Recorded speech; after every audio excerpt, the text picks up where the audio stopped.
Welcome in, everybody. Ben and Woods, 97.3 The Fan.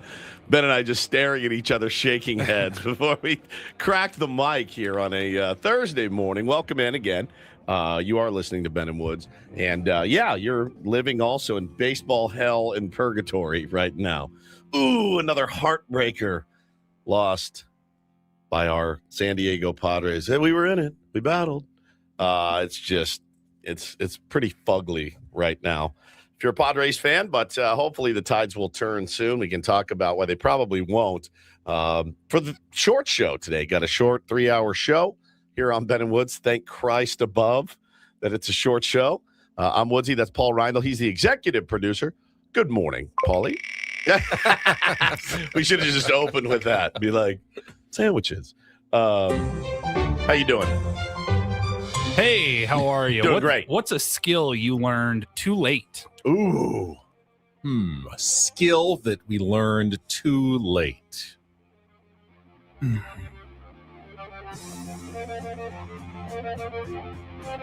Really never too late to learn something. I was going to say, I think I'm pretty good with money, stretching a dollar, budgeting. But you would have liked to have known it. I would have when you liked were to still be growing up. better about saving, smart spending.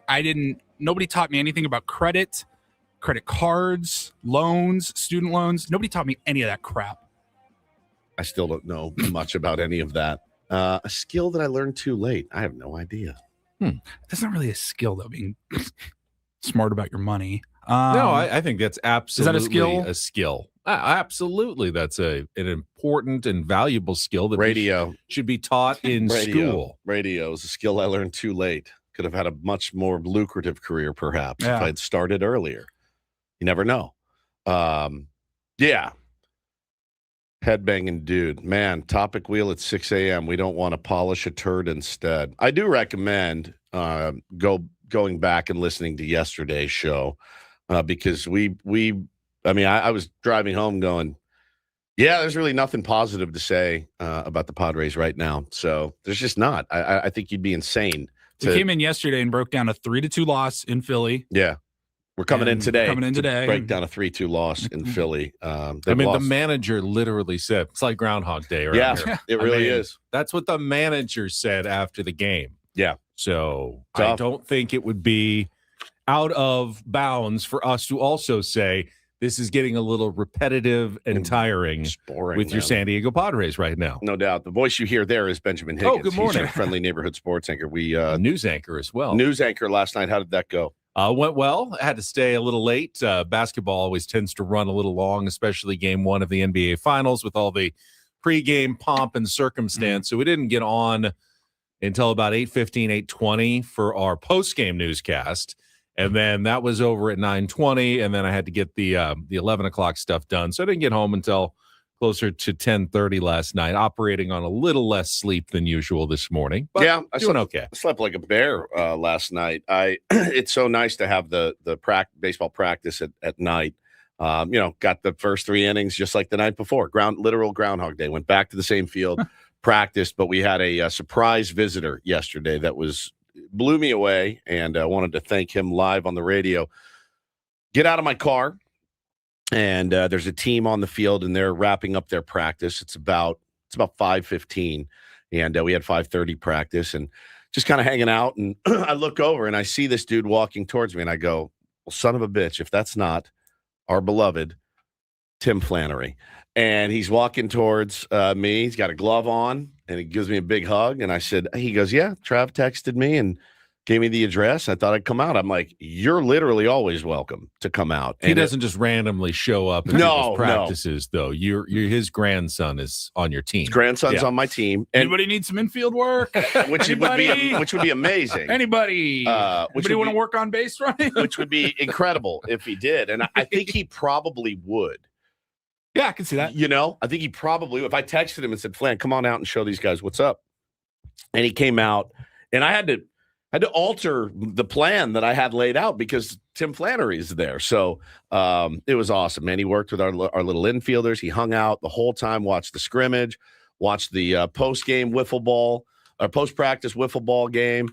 It was just the coolest, man. And my kids really, really loved it and appreciated it. And he's very insanely knowledgeable. And You can't overload 8-year-olds. No, with and the knowledge yet. He did great. Okay, good. Because you're not installing the wheel play at this point. No, but like he's talking about, setting your feet on the throw. Every kid loves to just charge it as hard as they can and throw on the run. And instead of, sometimes you got to set your feet, make the throw. And he was working with them. It was awesome. I mean, it really made my night. And he is just being around him makes you feel better. He is very wise. He's been through it all. He's seen it all. He's done it all. And to be able to pass that wisdom down is priceless night last night. So I was in a great mood when practice ended and I knew I checked the score, knew we'd lost 3-2 again and went home and watched the rest of the game. And yeah, man, it's as rough as it can be right now, losing 8 of 9. I mean, it's horrible. They've been a really bad team that just can't seem to deliver. And your highest paid stars, when your highest paid stars do not deliver, it doesn't bode well for you. It's not trending in the right direction. Well, at least so-and-so's going and at least so-and-so's going. And, right. If the pitching can just stabilize, then we can get it. Pitching's been fine. Now, had you not been in the current rut that the team is in, yesterday's game would be easy to flush. You lost 3-2 to Christopher Sanchez. BFD. Hey, you got to run against him. You battled, came down to the broke end. His streak. Context matters. You go, whatever. That's hardly a loss that rings any alarm bells for any team. If you took the in schedule Major League and Baseball. threw a dart and it landed on that one game, you'd be like, yeah, I can see why you lose that game. Absolutely. No But question. as Paulie says, context matters, though, and the fact that, the pattern just keeps repeating over and over again with how the Padres lose. That's what makes it so frustrating. Not just us, not just to fans. There's frustration inside the Padres clubhouse now as well. Are they frustrated enough to win a ball game? That's what I want to know. Are you frustrated enough to not lose? I wish all it took was frustration to win a ball game, but unfortunately, I don't think frustration helps you hit a line drive. Payroll is supposed to help. Payroll is supposed to help you win ball games, and our team has a top 10 one. And again, I do realize. Again, context matters. I saw a tweet this morning. I can't believe they're tied for the 4th best record in the NL. And I guess the only bright shining light is that the entire NL decided to also crap their pants when we did at the same time. Everyone collectively crapped their pants. And so you've brought it kind of back down to even. But that number that we talked about keeps ticking away. Mm-hmm. Last week, 8 games over. What are we freaking out about? 8 games over 500. Well, now we're 4 games over 500. A little different. You've cut that in half. The last time we talked to Craig Stammen, you were in you were there. We That's talked right. to him. Talked to him. Yeah. When was it? 2 weeks ago? 2 weeks ago tomorrow. And I think they won that night, didn't they? They had won the night before. I feel like they haven't won since, but I know there's been a win sprinkled in there, a couple since then. But yeah, man. And now you got the Mets coming in. And again, the Phillies are playing much better. They have really good starting pitching. Their stars are playing like stars. You saw it last night. Ours are not. The Mets series is the one that makes you sick. I'll disagree with you. I mean, the Phillies are also in an incredible – they haven't scored more than 4 runs in a game in 2 weeks. They are in an incredible offensive slump. They've just hit the Padres at the right time. Well, they're winning games, and are winning 3-2, 3-0, 4-2, 3. I mean, that's how they get 6 straight games against the Padres. Essentially, 6 games in a week. 6 games in a week. Yeah, they are in a huge offensive slump, and that is including their stars. They've run into a couple of home runs, and that has been the difference in a game here or there. Which, is absolutely better than what the Padres are doing. But compared to the rest of the league, the Phillies are also massively struggling right now offensively. Well, let's see. Schwarber went yard last night. He's one of their stars. He's hit how many? 23. 23 homers. You combine the home runs of our stars, it's not even close to 23. It's not even close. It's like 13, 15. It's crazy. It's crazy. So obviously you had the big news yesterday too. Now I have to know. Let's see. Yeah. Add them up, Paulie. 10 for Manny. Yep. 8 for Bogarts. 18. 1 for Toddy. 5 for Merrill. Night, that's 24. And 1 for Toddy. 24. 24. One more than Schwarber yeah. with 4 players. 4. Now compare salaries. Right. Stupid, dude. It's absolutely stupid. But they're, since Mattingly took over, they're, world beaters right now, right? Like, they're back in it. They were dead and buried. And we're going the opposite direction right now. So I had the big news yesterday. I was just saying, too, about the Mets. That's the series that makes you sick, because if you don't beat these, like, you can be like, fine, Christopher Sanchez, Zach Wheeler, and Aaron Nola got us. The Mets are horrible. And if you lose to those guys, that's when you're like, all right. Now, then I go into that fan mode of blow it up, which I know is dumb. You can't blow it up right now. You're not going to, and you can't really blow it up. Just trade pieces. Get whatever you can for these guys right now. There's 102 games left this season. I know. It's crazy. It's crazy. It just doesn't feel like that right now. I think a lot of Padres fans share that sentiment. Maybe the idea of microdosing games is better. It's worked for me the last couple of nights. It's been great. Now, I do not have practice. I do have a lunch today, though, so that's good. I will be microdosing the Padres again. It's been working so far. But I don't have many plans this weekend, Ben, so I'm going to be forced to sit down and actually in my chair and pin my eyelids open. I have to go to the game on Saturday. Oh, you're going Saturday? Yeah. I got a buddy in town. Nice. Anything else exciting happening? Are you guys watching anything new? I am desperate for something to watch. I'm listening to some new music that I enjoy, but I'm not watching. There's nothing on television that I want to watch. It takes me an hour. When you listen to new music, what are we talking about here? Well, like it's new weird. bands or new old bands? That's true. That's a good question. New albums? No, new. New bands. I listen to music all the time. Right.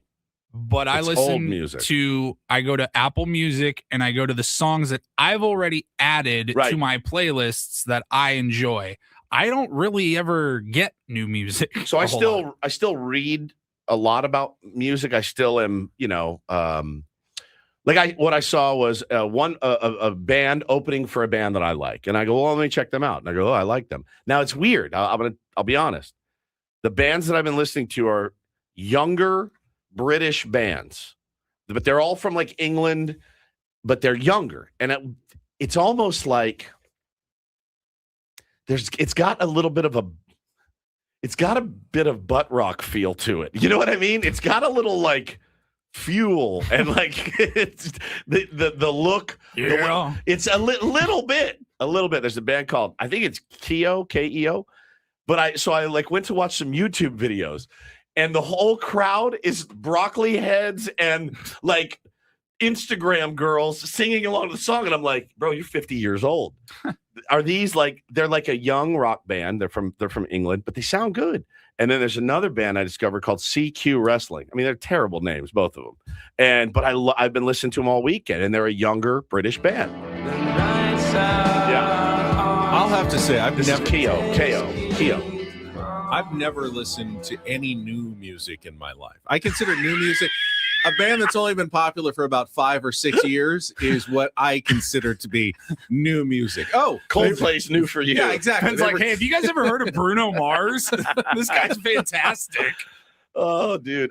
They have to reach a certain level of the stratosphere before I am even like comfortable thinking that, okay, this is something that I can listen to a little bit. It is weird though.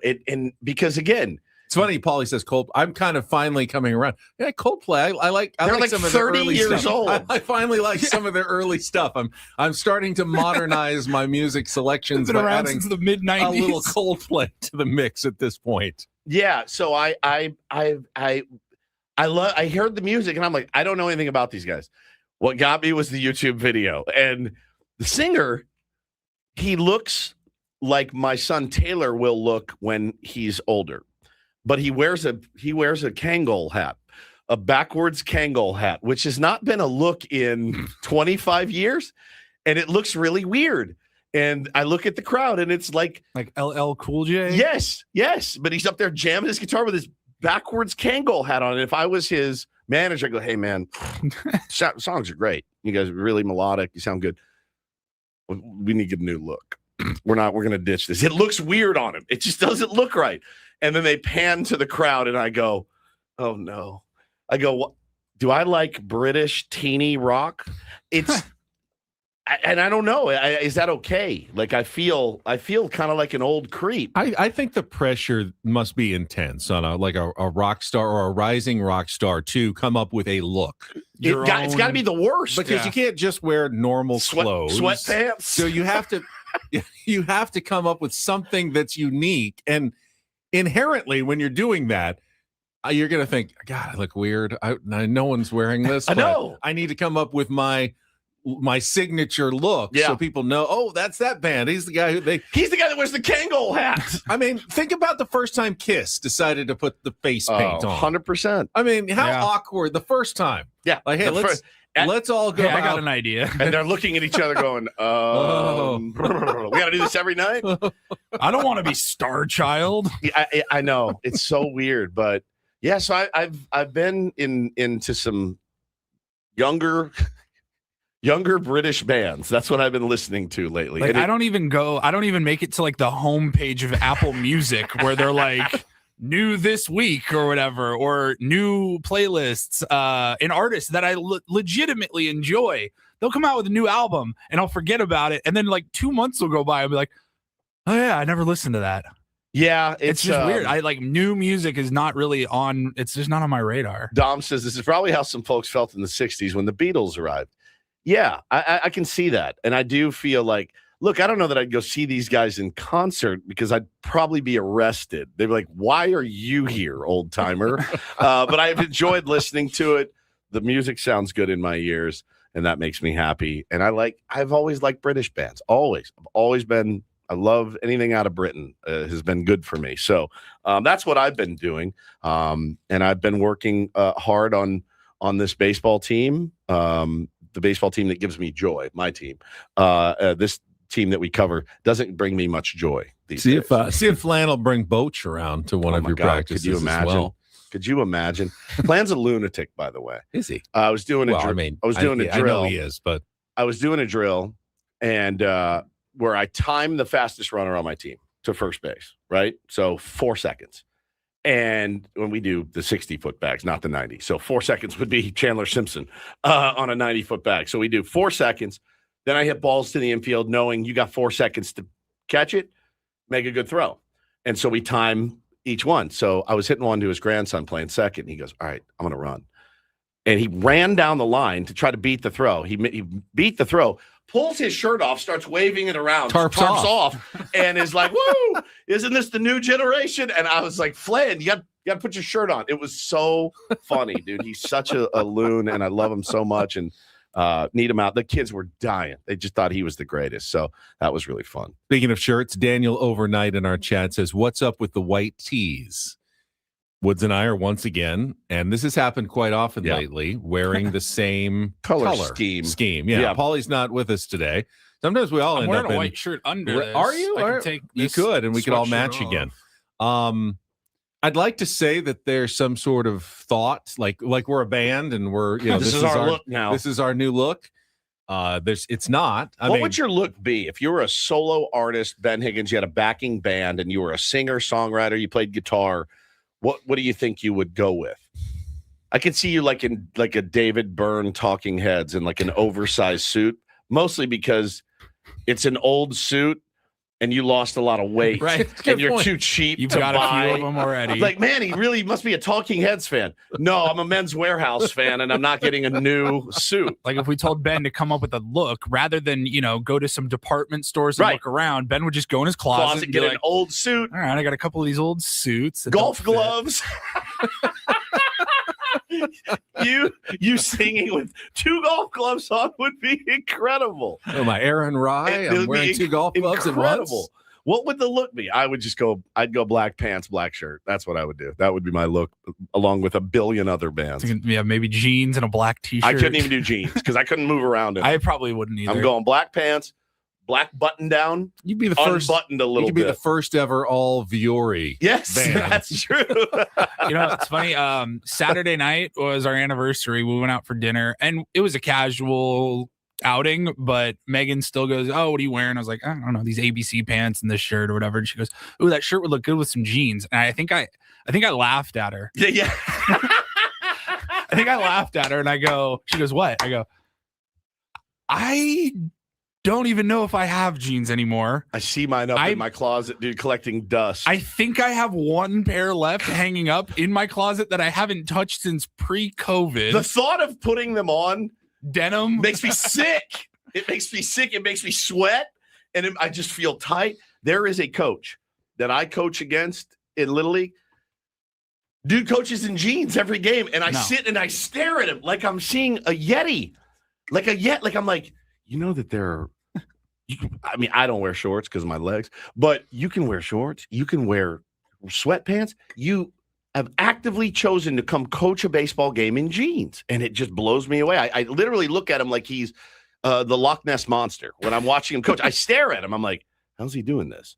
I can't wear him. I can't wear him for 10 minutes anymore. I'll tell you, I was jealous. I went out to La Costa to do a story on the USD men's golf team. They made it to the national championships. I went last Friday. They are sponsored by Vuori. So every player head to toe in Vuori, like golf gear.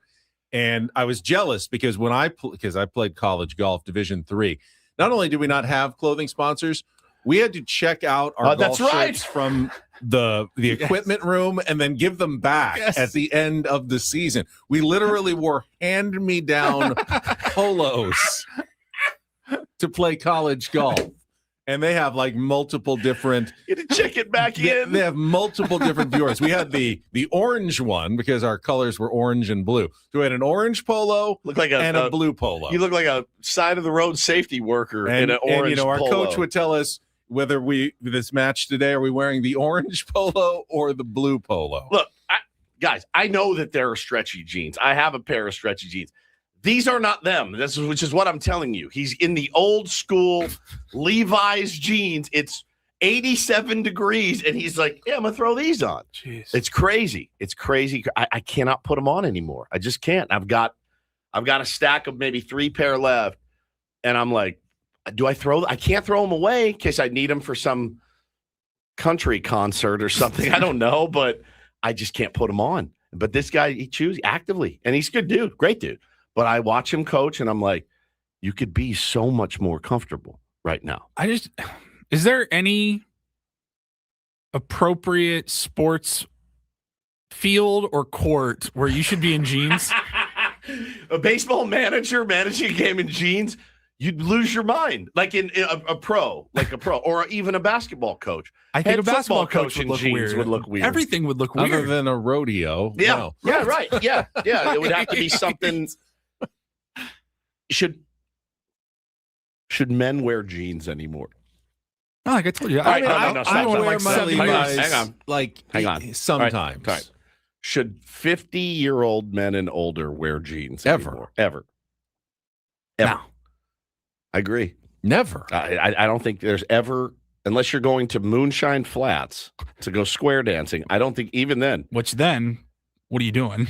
I don't think every 50-year-old silver fox that tries to wear jeans, they never get the right ones, and they're always like the Creed jeans with the stitched crosses on the ass, and like they're True Religions. They're denim, but then they have like white stretches down the middle over the legs.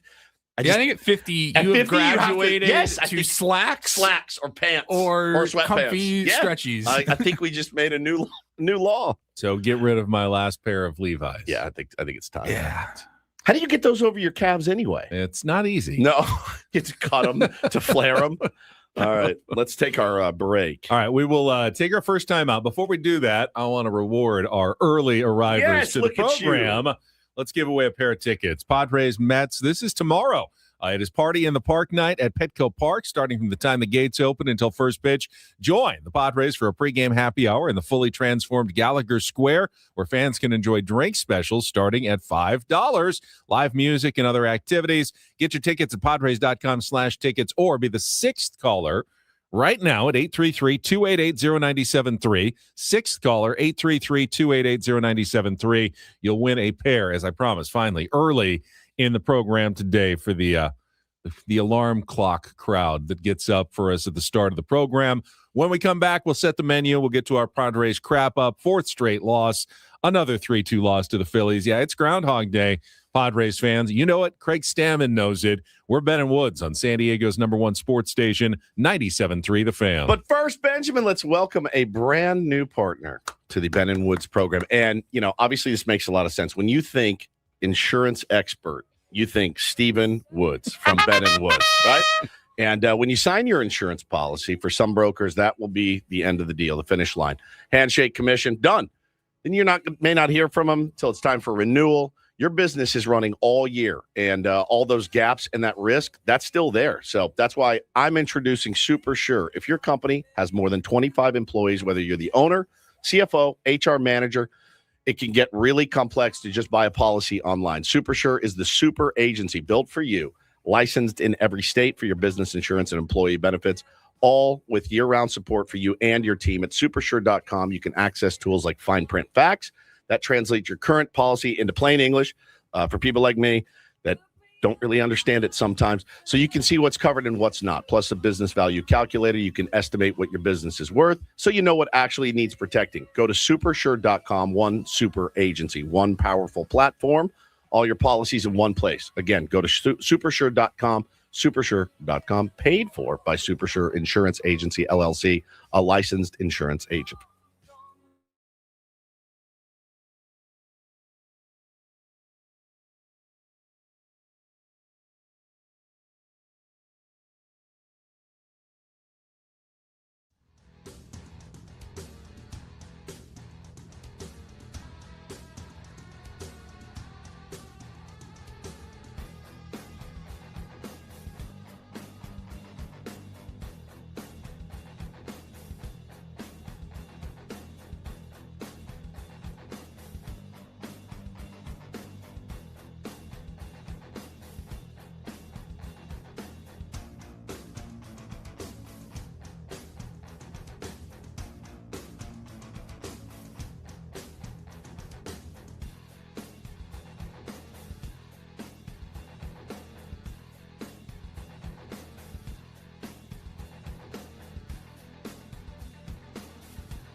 He just here. I'll show you a little. Just a little. Please don't. Just a little bit. What hurts on you? Nothing at all. A little bit. Nothing. Now, So let's say whatever you're about to touch is the only thing. Let's say It's gonna hurt. Right? All right, yeah. Okay. Pretend your knee hurts. Pretend your knee hurts. It's going to in a second. Right here.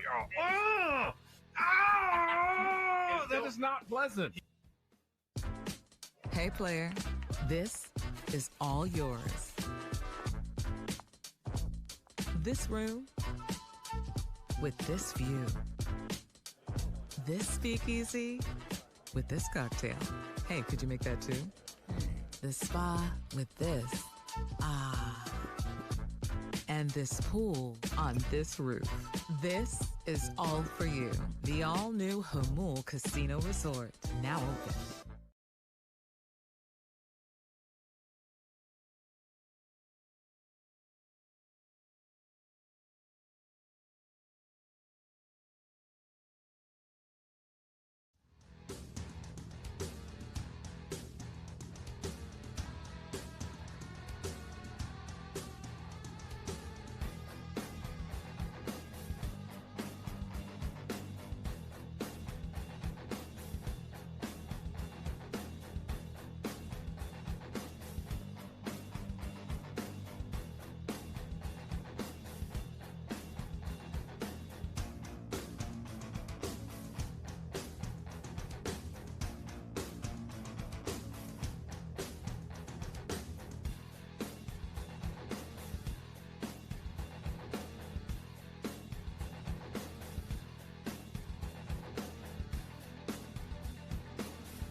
Calling in early. David claimed the Padres Mets tickets. Thank you for calling in, David. Ben and Woods brought to you by David P. Shapiro, criminal defense attorneys, helping good people regain control of their future when charged with a crime since 2010.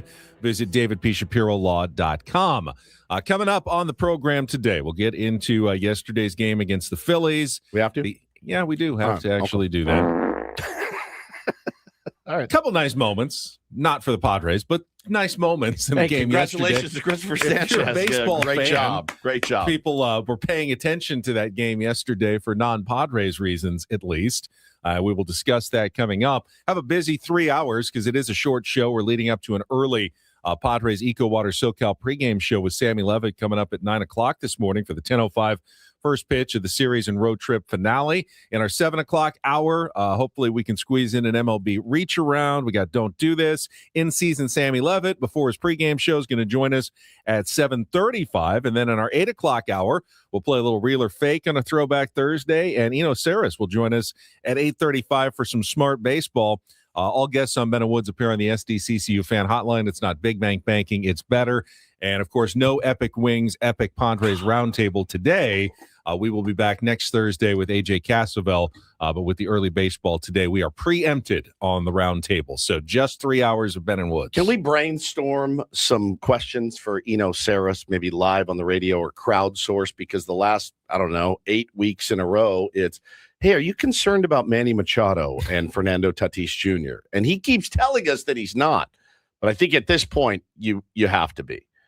No, some things have changed. I'm definitely better. less concerned about Fernando Tatis Jr. The power is not really there, but he has a homer. He's hitting 275 now, which on this team, feels like 600. Feels like he's Tony Gwynn at this point. Yeah. But Manny Machado, I am fully concerned about Manny Machado. And Paulie, do you have those numbers that you texted us yesterday? We all know Manny's off to a dreadful start this season. It's impossible to hide it when your average starts with a 172, 263 on base percentage, 344 slugging. 344 slug. You can't hide it. Now, Manny's gotten off to slow starts before, never anything like this. And this prolonged. But this is not just a first 2 months of the season problem. Go back into last season as well for the last, couple months last year? Yeah, credit my buddy Nick who sent this over, and credit, I guess Darren was talking about this on, I think, his podcast with Marty. They were talking about Manny, and it's not just 2026.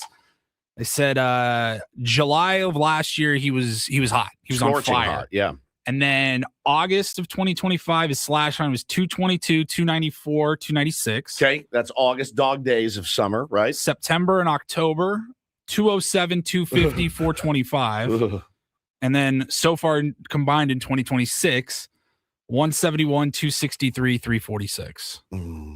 Those are really bad numbers. So really, I'd have to go and look at his June and his May numbers, but essentially for the last calendar year, outside of, a month or so, Manny's been really, not just below his career average, slightly below average. He's been really, really bad. You're telling me my goat is washed.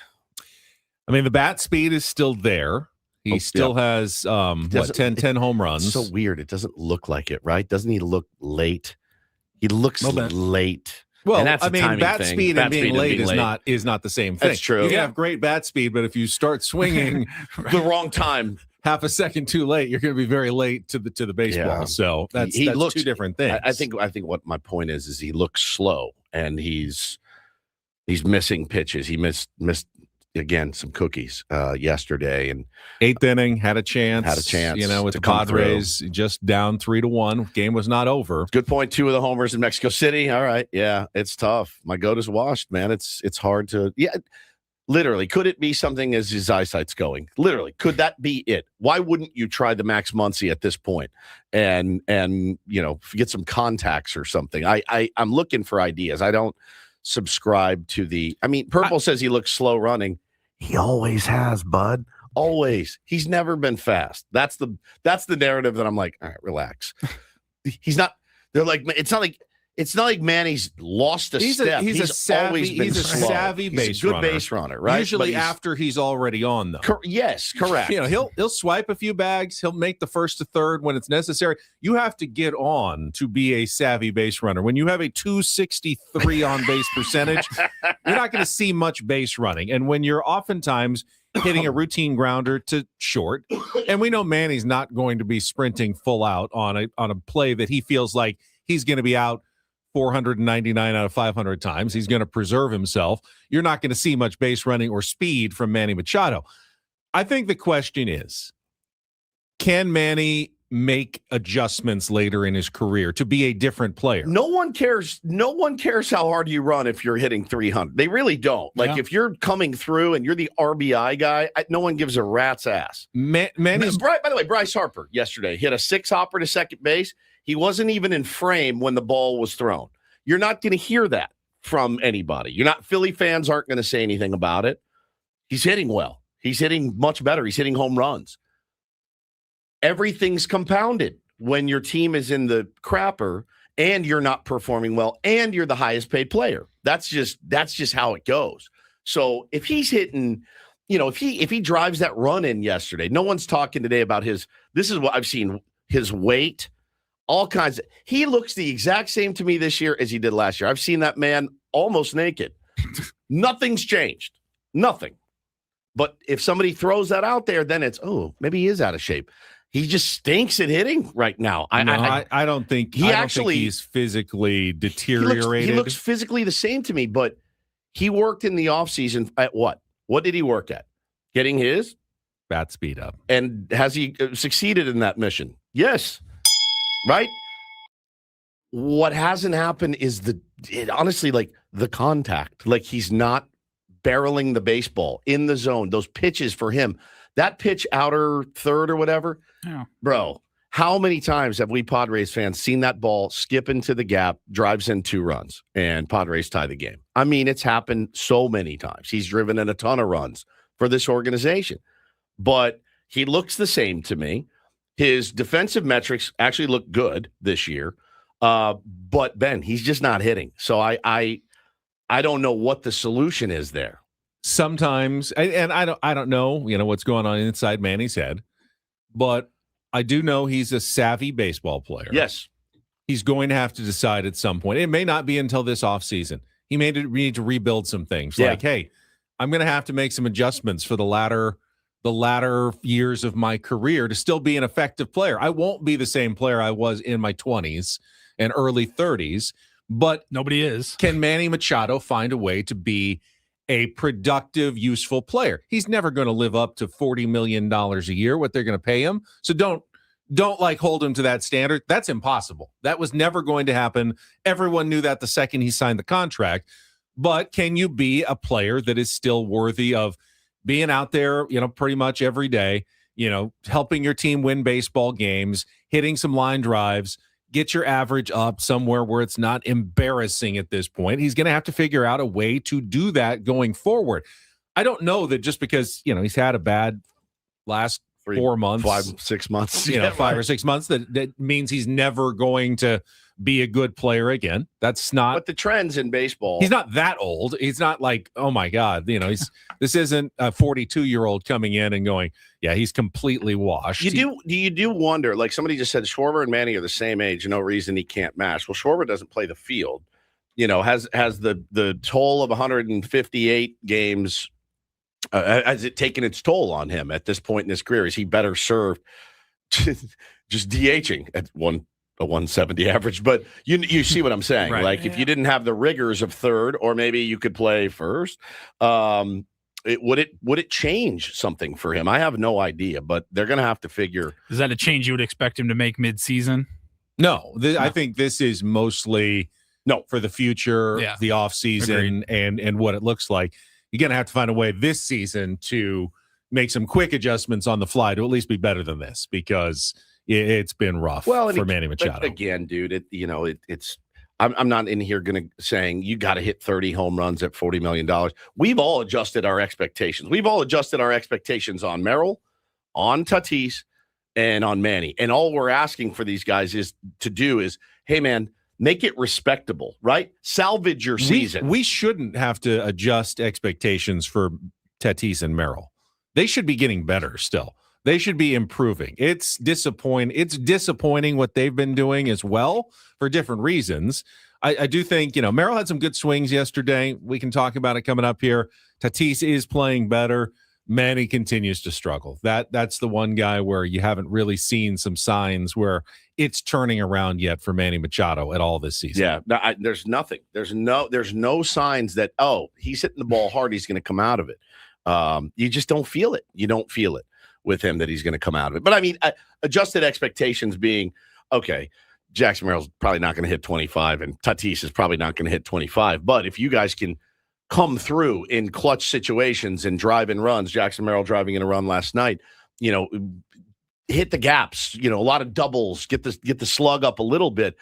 That's what I mean when I say adjusted expectations. Like I was going into the year thinking Toddy was going to hit 50, Jackson was going to hit 25, Manny was going to hit 30. I mean, 25. They're not going to get 50 between them. That's a promise. 25 home runs is essentially, it's 4-ish a month. Right. Call it 1-ish a week, 1 every week and a half. Like they can still get on that 25 home run pace throughout the rest of the season and only get to, 16, 17 home runs. That's fine. I don't care what the total really is at the end of the year. I just start playing better. Yeah, just get, be the player, from this point on. The numbers may never get there, but the numbers will be bad. Hey, if you play like that the rest of the year and get on that pace, nothing crazy, just normal. One home run Padres will be fine. 12 games. David says, I think it is an important distinction. He didn't actually improve his bat speed. He slowed the decline that we've seen the last couple of seasons. Correct. That every player has as they get a little bit older. Right. So he slowed the decline a little bit. But at the bat speed he's at right now, 74.3. Still very good. Like very possible to be very effective in Major League Baseball with that. It's not 50, 52 or 38 or what. It's still, you should be able to hit. You should be able to hit with that bat speed at the big league level. Okay. And that is an important distinction. I don't want to spread false narratives that he actually improved his bat speed. He just slowed the decline a little bit, which is what all of us old guys want to do at any measure, is slow the decline just a little bit. That's what Manny should be doing. 100%. It's what every aging player should I praise him for making those efforts in the offseason. Sure. But now you've got to make it work on the field. All right, we need to check traffic and get to our Padres crap up. Yeah, I mean, it wasn't a bad baseball game. Again, out of context, fine. 3-2 loss to Christopher Sanchez. Take your lump. It's just the big picture that's got us all frustrated. Broadcasting live from the Bill House Studios, we know how. Ben and Woods on 97.3 The Fan. From the 855 Get Ross Traffic Center. Injured? Demand justice. Demand Jurowitz. 855GetRoss.com. National City to North Park, San Diego. The northbound 805 is crowded from Plaza Boulevard to past El Cajon Boulevard. With Odyssey San Diego traffic, I'm Joey Blasny. It's a shame, it's a shame, it's a shame, it's a shame if they lose. You got a problem. How did things play out in yesterday's game? Supremely stupid. It's time for the Padres crap up with Ben and Woods. Brought to you by Hamul Casino Resort. Hey, player, here's something to cheer you up. The rooftop pool's open, day passes are available, and the spa is calling your name. Hamul Casino Resort, the player's place. We'll give it 16 minutes of salt, and then we'll, get back on the pump and figure it out. This game has got to come to an end. Garcia swings, lines it into deep left center field. Long run. Merrill not going to get there. It's over his head. One hops up against the little wall in center field. Stott easily scores from third. It's an RBI double to Dolis Garcia. And the Phillies have the first run of the night. It's 1-0. Next pitch hit hard through the left side and a base hit. Francis rounding third on his way. Marsh's throw to the plate will not be in time. The Padres have tied the game, and the streak is over. 2-2. Adam delivers. Real Muto swings, hits it in the air, deep to left center. Sheets is back at the wall, looking up. It's going to go. Long home run to left center field for JT Real Muto. Got on top of a fastball that was probably up and out of the zone and drilled it 422 feet over the big wall in left center field. His third home run of the season, and the Phillies go right back ahead. It's 2-1. Pitch on the way. Schwarber sends it in the air, high and deep to right center field. Bowen is back at the wall. He will watch, and it will go. Kyle Schwarber with his league-leading 23rd home run of the season. For the Phillies, it's their second of the inning. And it's now 3-1. Padres lead it all three. The pitch came in and hit him. A bases-loaded hit by pitch. Tatis will come in to score to make it a one-run game. Duran delivers, and Taylor swings and misses strike three. Ball game is over for the second consecutive night, a 3-2 Philly win. And for the second consecutive week, they will go for the sweep. Yeah, are we in the movie Groundhog's Day right now? Two games that mirrored each other last 2 days here in Philly. We're playing a similar team to us. They're kind of going through the similar struggles offensively. They're just getting a few more home runs when they're playing against us. So we got to figure out a way to match them and bring our A game tomorrow. What did you think of the at-bats there in the seventh inning? Yeah, best pitcher in baseball right now, and we figure out a way to piece together a run with 2 outs. Ty, great at-bats all day today, great at-bats all season, just keeps it going. And then Jackson, we're starting to see that oppo swing come back a little bit, which is a sight for sore eyes, and he's starting to swing the bat pretty good. So big hit for him, big hit for Ty, score a run, and got the game to where we were tied and thought we had a chance. And you know what? A couple solo home runs, that's what happens. I'm happy for Ty France. If you had told me in spring training, we're going to be sitting here on June 4th, and Ty France is going to be your most consistent, best offensive player, I'd go, there's no possible way that that's true, but kind of been true for the San Diego Padres. You're just looking for like a better start to the game, not pitching wise. Walker Buehler was great. I mean, great. Had 10 straight, retired after the first inning, was really, really good. But the Padres start the game. Not only do they go 1-2-3, but they lose an instant replay challenge and they lose an ABS challenge in the first inning. Can't do much worse in one inning than what the Padres did in the top of the first yesterday. It's rare that you can go show your little league team.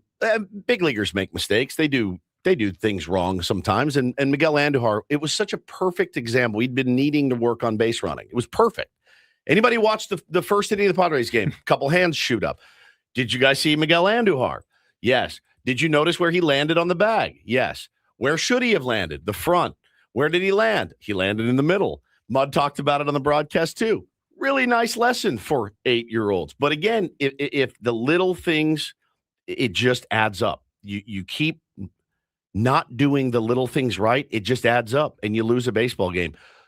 The course of the game could have been changed with Miguel Andujar on first base. It absolutely could have. You just don't know.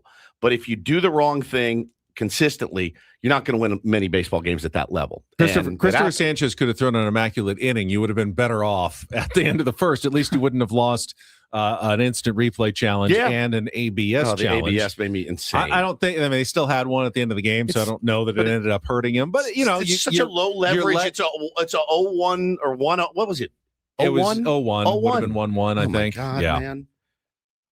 Yeah, it was one of those in the old days would have always been called a ball. It was both high and inside, but ticked the top corner of the zone. But nowadays, that's a strike. That's how the ABS system works. That's what Major League Baseball wants. Walker Buehler, best start, I thought, really since he's joined the Padres. I mean, I thought he was throwing really, really well. Unfortunately, he went up against Christopher Sanchez, who was nasty. Yeah, and nice at bat, especially there by Jackson Merrill in the 7th inning. Really nice. Nice to see that. Jason Adam, of course, who hadn't given up a run since April, 12 in the third inning, scoreless. Didn't have it. Bad pitches. He admitted it after the game. We will continue our discussion. We'll get to an MLB reach around. Hour 2 of 3 coming up next with Ben and Woods on 97.3 The Fan.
didn't get to the biggest pregame headline yesterday for the San Diego Padres, of course, in our first hour, but we bring it up right now. The DFAing of Nick Castellanos before the game.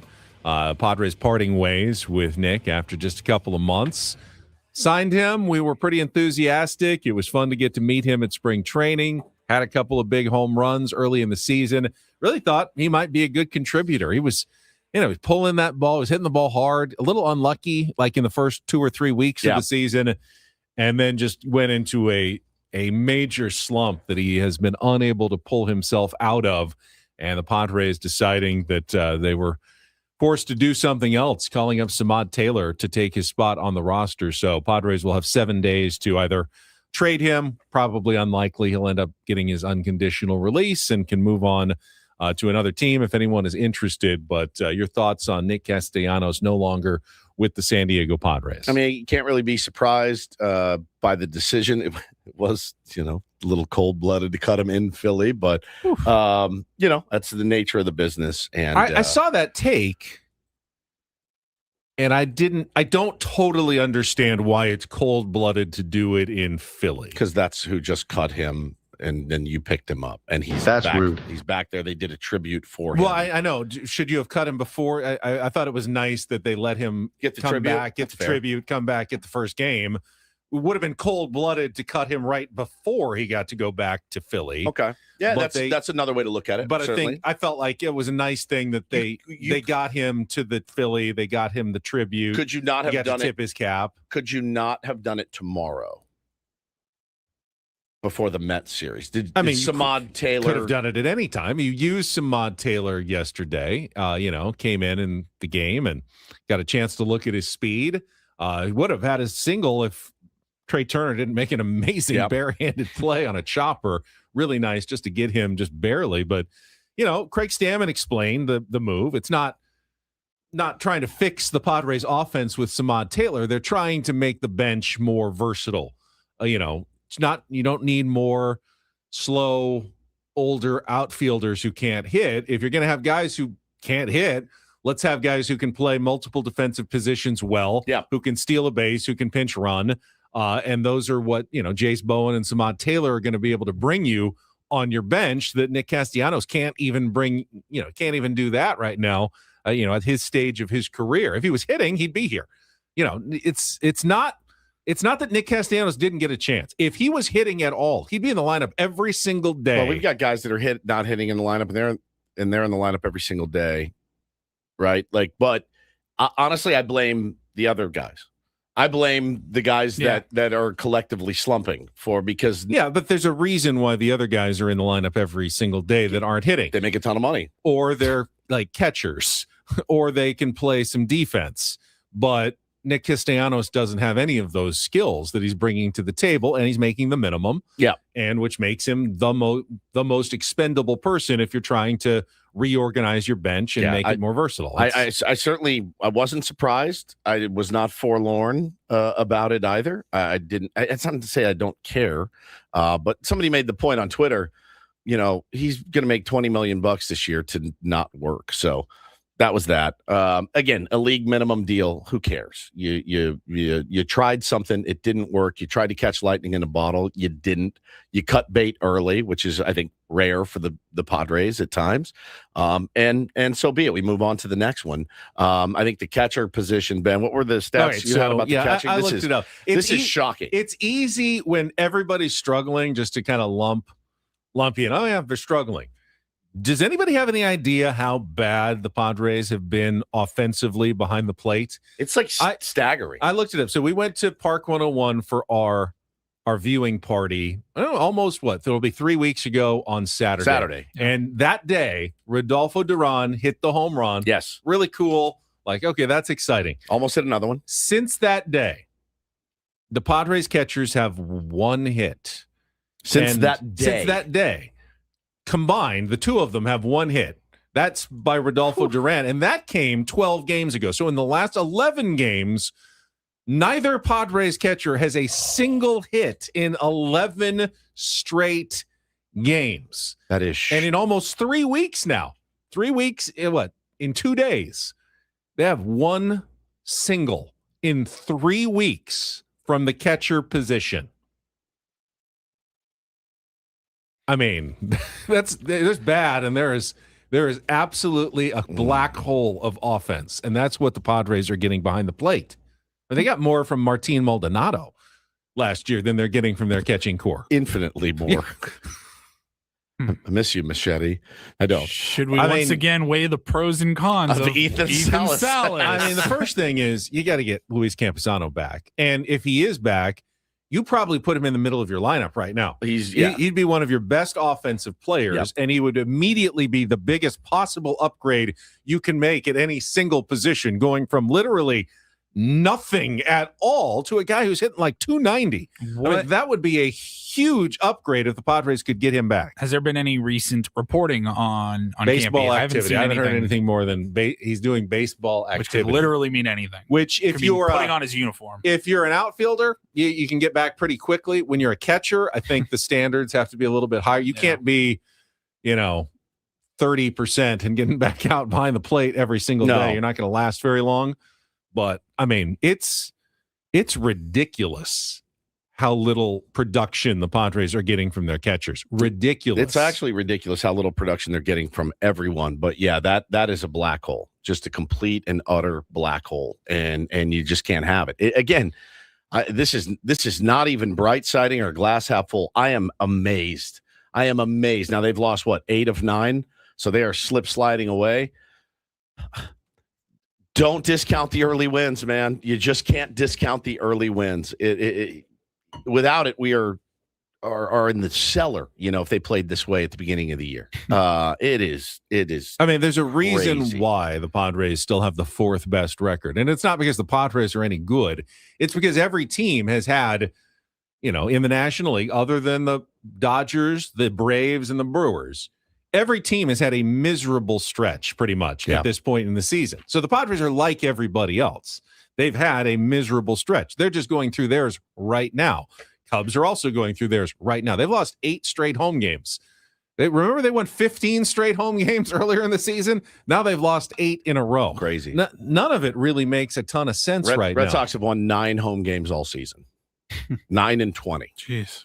I believe it. Did they play at home last night? They did. They may have ended it last night. Yes. Well, they're 10-20 at home this year, which is it's terrible. It's terrible. There's a lot of teams right now, man, that are feeling like they're circling the drain. And again, with 100 games left to go, there's time to turn it around. But holy cow, David J says maybe Blake Hunt, who is back and hit a home run yesterday. Hit a home run yesterday, but you need. I mean, it is literally throw stuff at the wall and see what sticks at this point with Samad Taylor, with Jace Bowen, and maybe potentially a Blake Hunt. Is this one of the? I hope this isn't one of those things.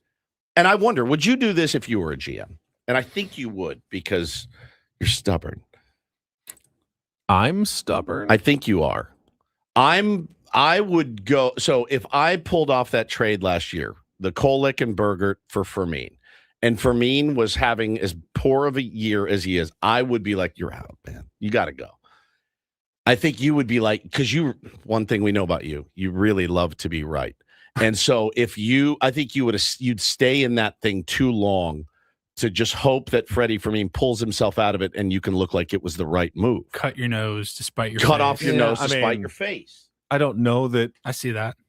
What are the better options right now? I think Fermin could use a stint in El Paso, even if it's just to experience the thin air and maybe see the ball go somewhere good as opposed to what he's been seeing. Just throwing him out there. It can't get a whole lot worse. Just continuing to put him out there and struggle against, admittedly, they're facing some really good pitching. Sure, but it's the big leagues. But, maybe just going up against some AAA guys would help him get some confidence back. That's my biggest worry for this team right now. Is they're going to lose so much confidence that then everybody's just in the torture chamber. They're kind of getting there right now. So we will see if they make any other moves. But Nick Castellanos the first. Will it be the start of some more moves? Well, I've made a couple of moves actually in the last couple of days. All right, let's. You mentioned the Red Sox. See how they did in the rest of Major League Baseball. Get to an early MLB reach around. Reach around. reach around. Everybody doing the Reach around. Starting in the NL West, where the Dodgers can all of a sudden breathe quite easily. Weird. Because the Padres and Diamondbacks are now well back in the standings as they shut out Arizona 7-0 yesterday.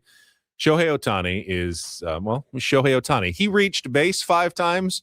He allowed 3 base runners in 6 innings. So he actually, by himself, pretty good, got on base 2 more times than the entire Arizona Diamondbacks against him in 6 innings of work. The Dodgers are making their 6-man rotation work, so no one's getting overworked. They are setting themselves up for what they like to do, to be very fresh for the playoffs in October. And 6-man rotation now, knowing Glass now, without Snell and Blake Glass Snell now, is going to. Every team can do this, guys. Giants got 7 shutout innings of 1-hit ball from Logan Webb in a rare win. They beat the Brewers 1-0 yesterday. Wow. Logan Webb was dealing yesterday. He has been one of the best pitchers in baseball the last few years, has gotten off to a slow start this year. Nice to see him recover after his PED suspension that no one ever mentions. Angels used a 6-run second inning to propel them to an 11-4 win over the Colorado Rockies. The New York Mets will be coming into Petco Park, probably already here because I think their series is over. Got a 4-for-4 day from 3 RBI from Bo Bichette to avoid a sweep by the Mariners 7-1, snapping Seattle's 8-game winning streak. The Marlins swept the Nationals 4-1. Max Meyer with 7 innings of 2-hit ball and 1 run in a win for Miami. So the Nationals did not get hot with their 2 wins over the Padres from last weekend. They went back to losing against Miami. The White Sox blanked the Twins 8-0. Eric Fetty and 2 relievers combining on the shutout as Chicago avoids the sweep. Kansas City rallied for 3 runs in the 9th inning to beat the Cincinnati Reds. As I said, a lot of National League teams struggling right now, 5-2. The Cardinals avoided a sweep and tied the Padres in the standings with a 5-3 win over the Rangers. So the Padres now have company. The surprising St. Louis Cardinals atop the NL wildcard standings right now. And you said this morning the 2 teams are like mirror images. Both 16-16 at home, 16-12 on the road. I think the Padres are -8 run differential. The Cardinals are -12 run differential, and they've both, I think, been bad lately. Padres are 2-8 in their last 10. The Cardinals are 3-7 in their last 10. But they got the win yesterday, so gives them the slight edge at the moment. The Cubs lost again. The A's got him in 10 on a Nick Kurtz RBI single in the top of the 10th. 5-4, as I mentioned, 8 straight home losses for the Cubs. Astros rallied with 8 runs in the final 2 innings to beat the Pirates 10-9. Another National League team going down in interleague play yesterday.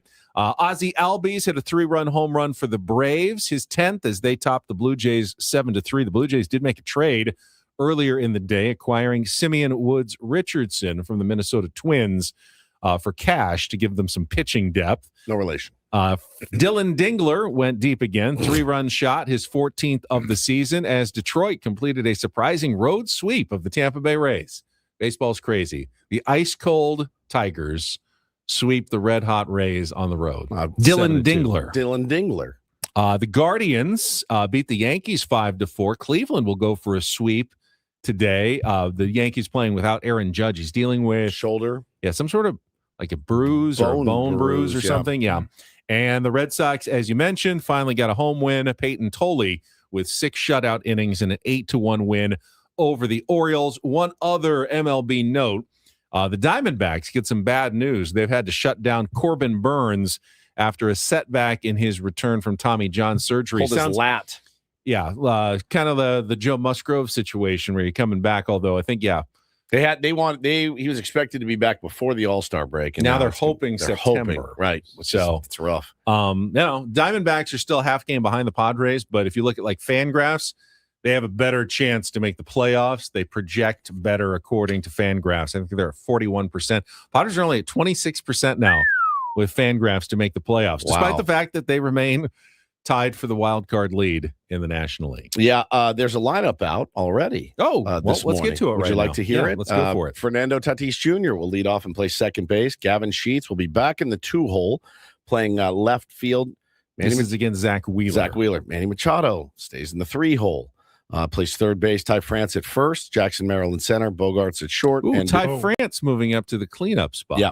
I'm surprised Bogarts is playing short after he took 97 to the elbow yesterday. I thought that thing was going to balloon on him. Got him right in that elbow guard. Oh, no, wait. Oh, no guard. He wasn't wearing one. Why wouldn't you wear a guard? I mean, I'm sure All there's the some guys time. who feel like it affects their swing, but I would go You know what up else with affects your swing? A giant knot on I your would go elbow. up with every possible guard. I'd just be one guard from head to toe. Dude, when they showed the slowed down replay from the side angle, I was just like waiting for it. I was like, It's 97. Ow! 97. God, right on the elbow. Right on the elbow. It's just gnarly. Oh, So that he'll play hurt to short, watch. and Duhar will DH. And Duhar getting dropped down with his latest slumps. Fermin and Bryce Johnson.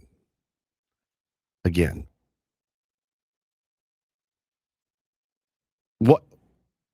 Why not play Sung Moon, at least a lefty against the right? I have no idea, at this point.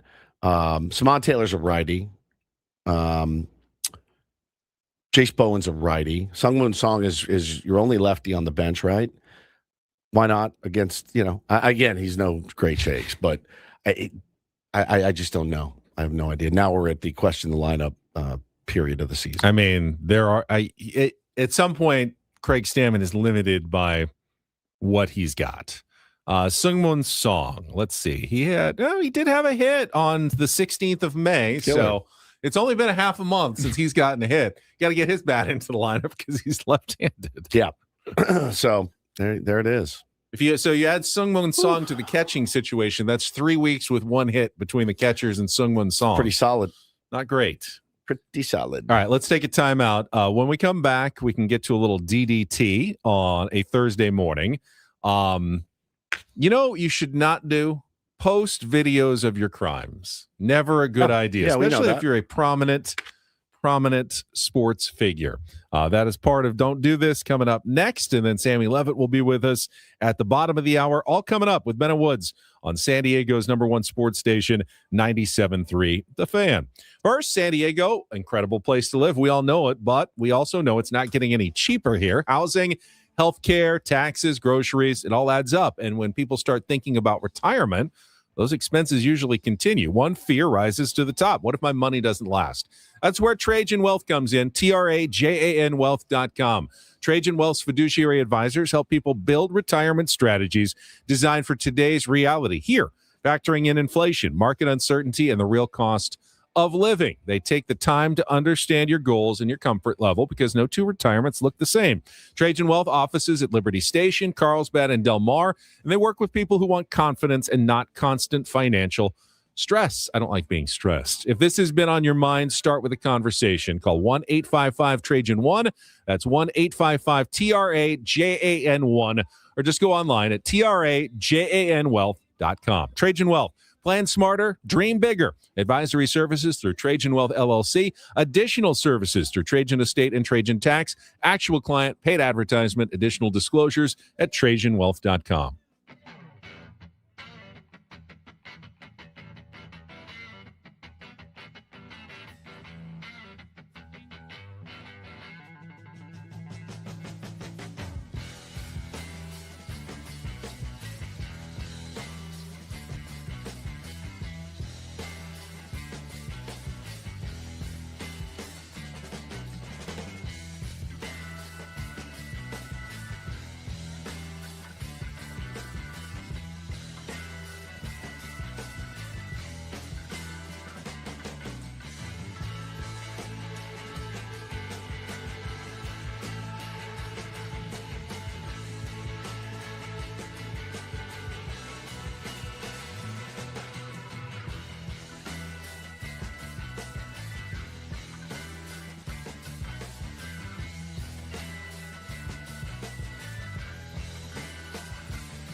Hey, player, this is all yours. This room with this view. This speakeasy with this cocktail. Hey, could you make that too? The spa with this. Ah. And this pool on this roof. This is all for you. The all-new Hamul Casino Resort, now open.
Broadcasting live from the Bill House Studios, we know how, and it's time for Don't Do This. It is brought to you by Dixie Line Lumber and Home Centers, helping San Diego homeowners and contractors fix it, build it, and enjoy it.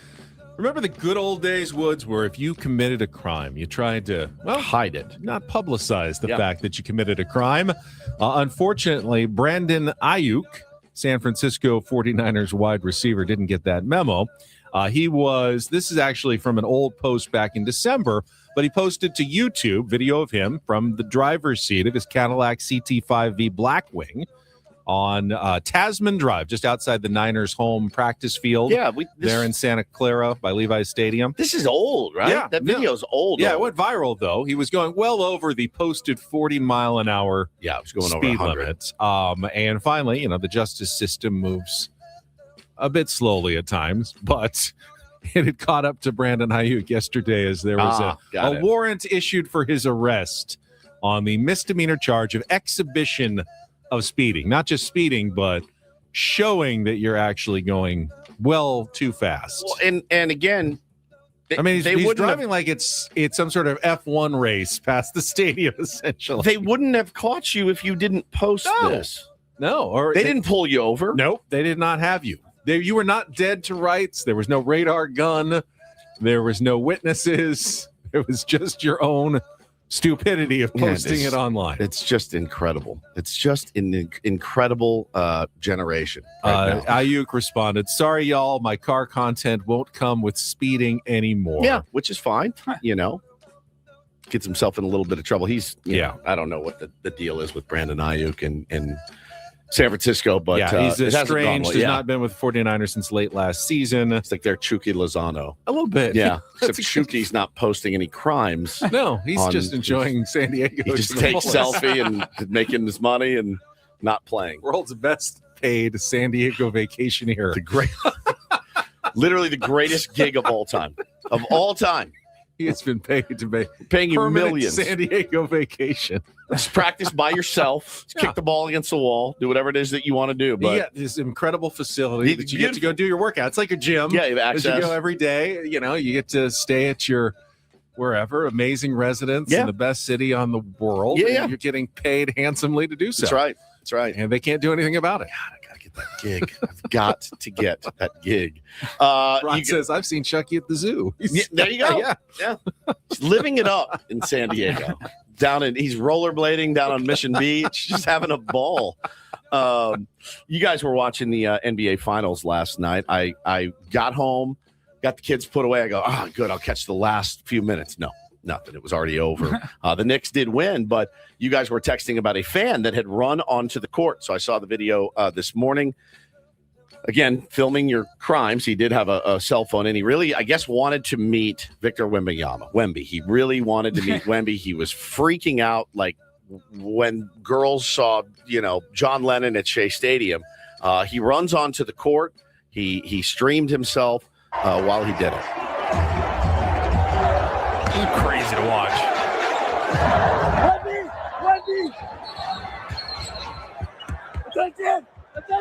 Attention. Wemby, attention. I hate that we're even playing it because it's just going to encourage someone else. But what's different? There's always been idiots. How did the idiots get so much money? I mean, what was the get-in price for? I mean, it's an NBA Finals game. It's not Madison Square Garden, obviously. But when did the idiots start having enough money to do this in such prominent ways? Influencers make a lot of money. Make a lot of money. And by the way, a lot of influencers, they just invite, right? I'm not saying this guy's an influencer. I'm just guessing. I have no idea. But the running onto the court, it takes my breath away because it's so scary. Like, it's so scary, number one. Number two, to be that guy and you're just so hyped. If that's really the purpose, was to just go meet Wemby. I saw people online saying, "Oh, they're probably going to advertise some crypto coin or something." But it was jarring to see. Like, I was kind of shocked because you see it at football games occasionally, or you hear it if they don't show it on camera. But you see it at baseball games. I don't want to say all the time, but it's usually I'm hammered. My buddies dared me. I jumped on the field and I ran around like an idiot. Not the outfield. Run to a player and go, Wemby. Like, attention, on an NBA court, though, you don't really ever see fans run onto a court like that. That really is. I think I've just had a revelation here. The biggest change that we've had in the 21st century modern age is that back before all this, idiots with no social use didn't make any money. We felt sorry for them. We had to take care of them because, well, they were idiots that weren't contributing anything to society. But now those same idiots with a phone and YouTube can all of a sudden make enough money to actually impact us all and be places that we don't want them to be anymore. The kid was rolling on video while he ran onto the court and tried to get, a selfie, but unfortunately for him, botched it. Victor Wembanyama's so tall. He had like half a second before he got taken down by security. And Wemby is so tall that everyone took a screenshot and they were like, bro got the worst selfie of all time because it's just from the shoulders down of Wembanyama. He'd have to be laying on the floor to get a this guy selfie. looks like he's probably, 5'10", 5'11". He got his chest. He got his chest and his shoulder.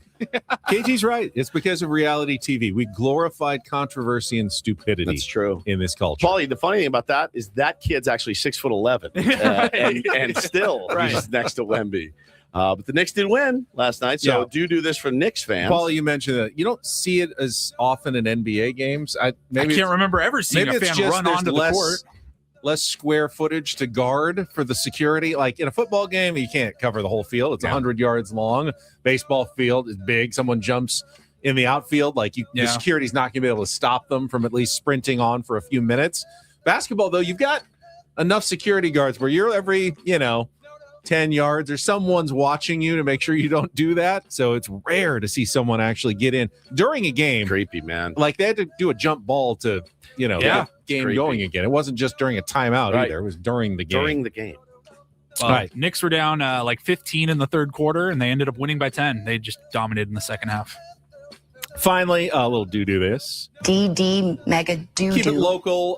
Congratulations to the Auburn Tigers who captured the NCAA Golf Championship at La Costa yesterday here in Carlsbad. They beat UCLA in the match play final 4-1, led by super stud Jackson Coyfin. He's going to be a PGA Tour star in the future, is my prediction. Keeping it local. Congratulations to Auburn for winning a golf tournament at La Costa. Yeah, La Costa. It happened here. That's Don't the people want to Auburn- know what's going on here? Okay. Is that Dallas? the Auburn that you pass on your way to through Julian? No. No. It's the Auburn, It's a different Auburn, Auburn. Alabama. Yeah, I mean, a local team didn't win, but it was played here in our backyard. There was a lot of tier ones that were volunteering at the tournament, and I'm just giving them a little shout out. Yeah, as Purple says. Art gave me a ride in the shuttle last week when I was covering the tournament. Art He was a did? tier one. Yeah. Nice. He Shout said out his to wife Art. got him into the show, actually, which was really nice. Purple says the San Diego Auburns. Congratulations to them.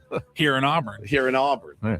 I wanted to say shout out to Brad Pitt, who filled up at a Mission Valley Chevron in 1991 on his way to Hollywood to reach superstardom. Hey, it was a good event. It was on TV. It's good for people who want to come and live that Chucky Lozano lifestyle here in San Diego. Exactly Free right. advertising. And that's Exactly don't right. and do this for a Thursday. That was Don't Do This with Ben and Woods on 97.3 The Fan. All right, we'll take a timeout. Sammy Levitt is in the building. He is going to join us, a little in-season Sammy, before his early Eco Water SoCal pregame show. All coming up next year with Ben and Woods on 97.3 The Fan. Oh, one more time, guys. Let me tell you something. Again, welcoming Super Sure Insurance to the Ben and Woods program. When you, a business owner, signs your insurance policy, for some brokers, that would be the finish line, right? You shake the hands, pay the commission, you're done. Well, then you may not hear from them again until it's time to renew, of course. But your business is running all year. And those gaps and that risk involved, those don't end. That's why, again, I'm introducing Super Sure to you. If your company has more than 25 employees, whether you're the owner, the CFO, the HR manager, it can be a little bit difficult to just buy a policy online. Super Sure is the super agency built for you, licensed in every state for your business insurance and employee benefits, all with year-round support for you and your team. And at supersure.com, you can access their tools like the fine print facts, which will translate your current policy into plain English so you see what's covered and what's not. Plus a business value calculator. You can estimate what your business is actually worth so you know what needs protecting. Go to supersure.com, one super agency, one powerful platform, all your policies in one place. Go to supersure.com. That's supersure.com. Paid for by Super Sure Insurance Agency, LLC, a licensed insurance company.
He just here. I'll show you a little. Just a little. Please don't. Just a little bit. What hurts on you? Nothing at all. A little bit. Nothing. Now, So let's say whatever you're about to touch is the only thing. Let's say It's gonna hurt. Right? All right, yeah. Okay. Pretend your knee hurts. Pretend your knee. It's going to in a second. Right here.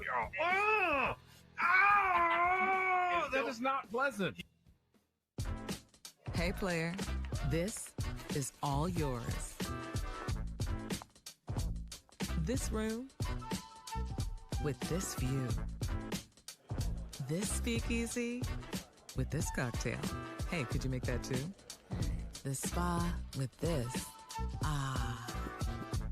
And this pool on this roof. This is all for you. The all-new Hamul Casino Resort, now open.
To you by David P. Shapiro, criminal defense attorneys, helping good people regain control of their future when charged with a crime since 2010.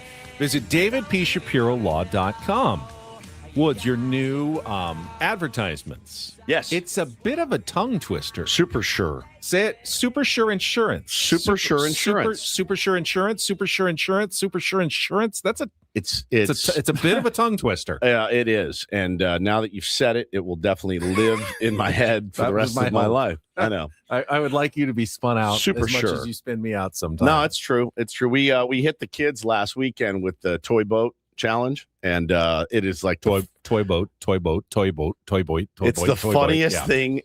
I got to get audio of it. Formed by Super Sure Insurance Agency LLC, a licensed insurance company. Licensed. You're so worried about this is what happens to me too. Yes. You're so worried about the tough part, then you mess up the easier one. That's right. Licensed. Licensed is not easy for me. I had a hard time in the recorded spot. Licensed.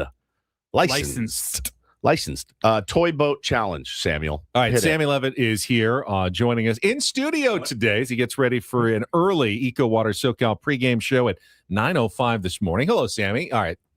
Hello. Toy boat 5 times. Toy boat. It's I can do other ones, though. do. Rubber baby buggy bumpers. She sells seashells by the seashore. The shells she sells are surely seashells. So if she sells seashore shells, I'm sure she sells seashore shells. A tutor who tooted a flute tried to tutor two tutors to toot, said the toot to their tutor. Is it harder to toot or to tutor to tutors to toot? Save that. All of it. For some reason. I mean, that makes Peter Piper picked a peck of pickled peppers sound pretty simple in comparison. Wow.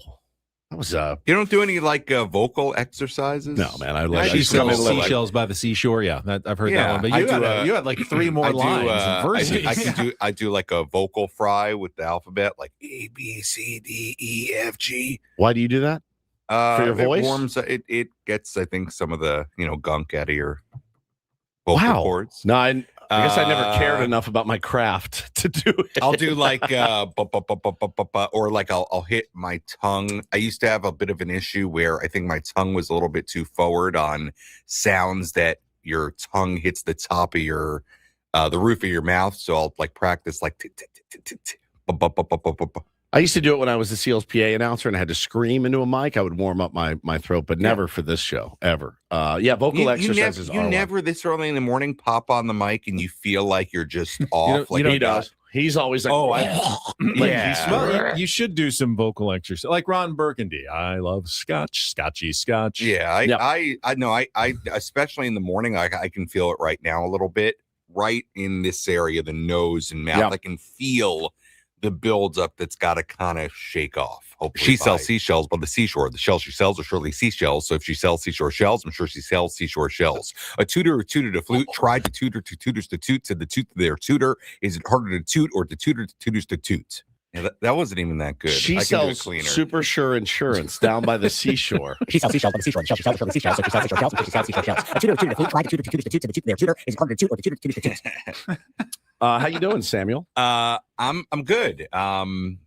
Groundhog Day. Yes. I think Craig Stammen was spot on what he said yesterday. It's there's not. I think the hard thing is there's not a ton to say after these games right now. It's sort of the same thing and the same issues. And look, there have been, I think, the last couple of days, very small details of games to break down, whether you want to talk about Fernando's base running blunder on what day is it, on Tuesday, or you even want to that's hard to do. It's like, don't do that. Don't do it. There's your breakdown. Maryland song sliding over the bag, right? Or you want to talk about, Adam giving up a couple of home runs yesterday, which was crazy. Only gave up one home run the whole year entering yesterday. Or, yes, you can go into Ty France swinging at the first pitch, whether you like that or not, in that spot in the 8th inning. But it just feels like everything is overshadowed by the offense. Yeah. And for good reason. I mean, and I talk about it all the time, and you guys do too. There is nothing, I think, that is more frustrating about a baseball team than when they're not hitting and they're struggling to score. There's nothing that feels uglier, I think, and that's not just the Padres right now, but I think throughout all of baseball. And it's also having brain fog. Well, I will disagree slightly. Well, I think you're mostly right. If my pitchers can't throw strikes and are just walking a bunch of people, the freebies, that to me is the most frustrating thing about baseball. I had a moment of forgetfulness there. The other part of it too is when you're not hitting, the margin for error in everything else is just so razor thin. Yep. If you're a Jeremiah Estrada, you can't afford to walk the leadoff guy. If you're Fernando, you can't afford to make a base running mistake. Yeah, I mean, it means the margin for error is just so razor thin with everything else. And we've all seen teams, right? That it's like, man, if at least the top of the order is hitting, we got to get the bottom going. With this team, it's like there's almost no faith in anybody to do anything other than really, at this point, Fernando Tatis is probably swinging the bat better than anybody, and Ty France. But it's not a top heavy lineup. It's not a bottom heavy lineup anymore. It just doesn't even look like a lineup at this point. It's not even a heavy lineup. It's very light, very light. Yeah, it's frustrating, and I know you guys had sort of a major Manny conversation earlier. Look, to me, I'm going to continue to hold out hope that Manny's going to get this going, because I almost, until we see it over the course of a full 162, where he doesn't ultimately get to the numbers. And by the way, the interesting thing is home runs and RBIs wise, it's actually not in a terrible spot, but it's so, again, overshadowed when you're hitting 170 something.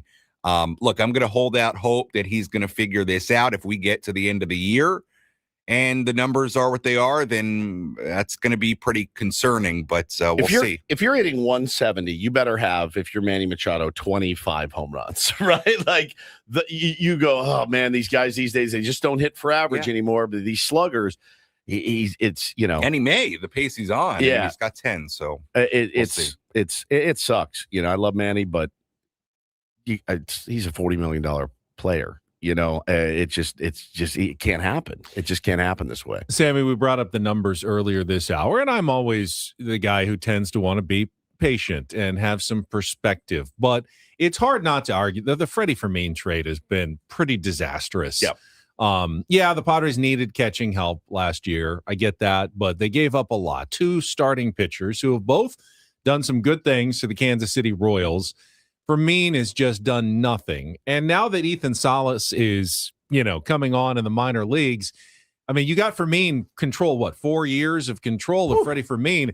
He may not play much in these next 4 years. If he doesn't start changing a lot He's right literally away. starting today. Well, because because you'd have nobody else. But Rodolfo Duran has not. They have one hit from their catching core in the last almost 3 weeks. A single. Since Duran's home run when we were at Park 101, which was 3 Saturdays ago in 2 days, they have one single and nothing in the last 11 games from their catchers. 11 games of offers from their catchers in a row. There's futility, and then there's that. Yeah. Look, from both, to your point, Fermin and Duran. And look, Duran's been good defensively and throwing out guys. And on the ABS challenges, I think he's clearly been better than Fermin in that sense. But you're right. From an offensive standpoint, you're not getting anything from those spots. And you're kind of back somehow in that same spot where you look at the bottom third of the lineup.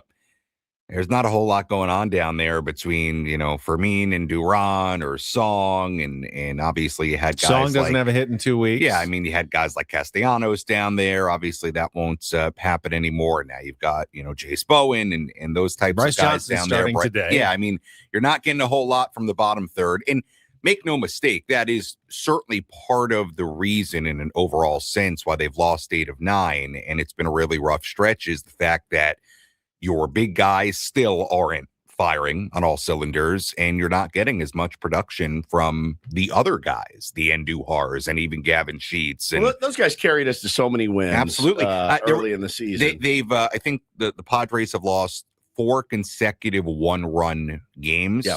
And I only bring that up because they were just finding ways to win those in the first month and a half. And to be honest, I think these games against the Phillies have been like sort of because the Phillies can't hit either. Yeah.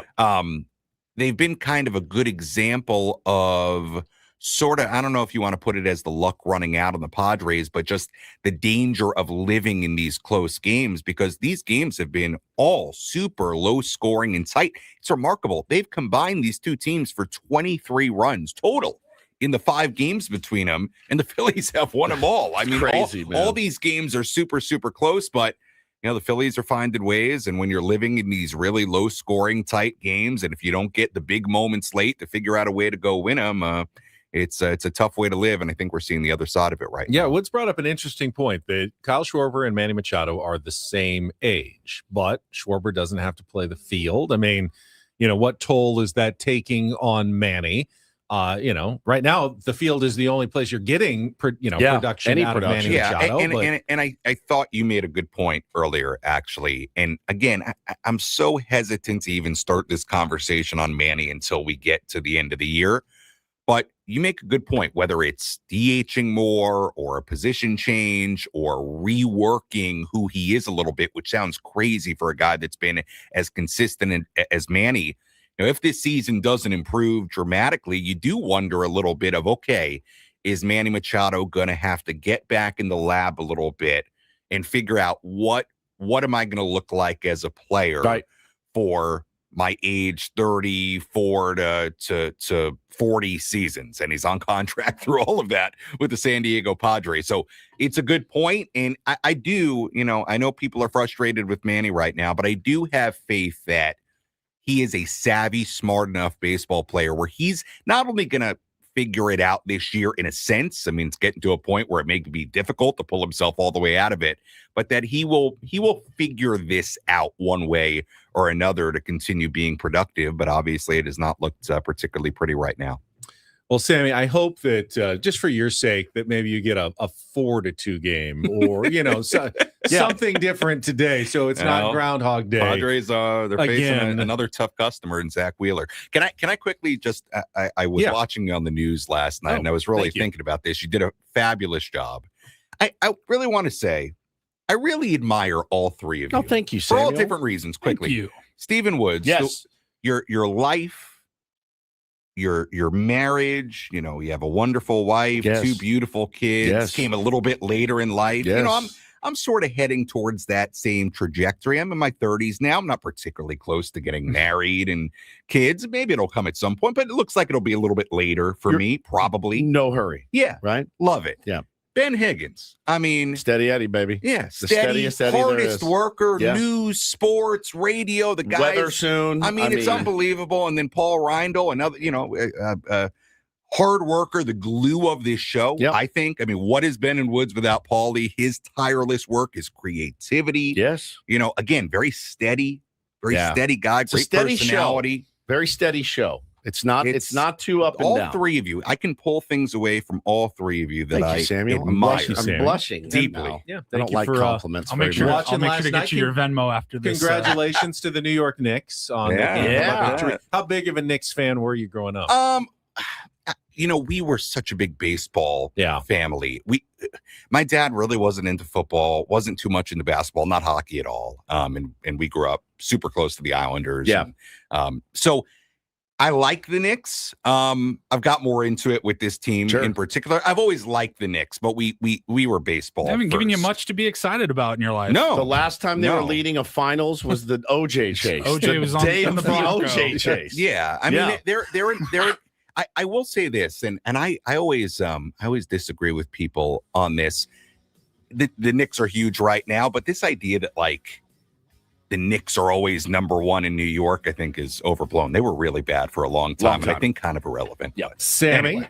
Thank you so much. All guests appear on the SDCCU fan hotline. It's not Big Bang Banking, it's better. Sammy will be back in just over an hour with the Eco Water SoCal pregame show. We'll come back with some real or fake Saris in our final hour of the short show this morning on 97.3 The Fan.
right, we are 2/3 of the way done here. Ben and Woods this morning, getting you ready for some early Padres baseball.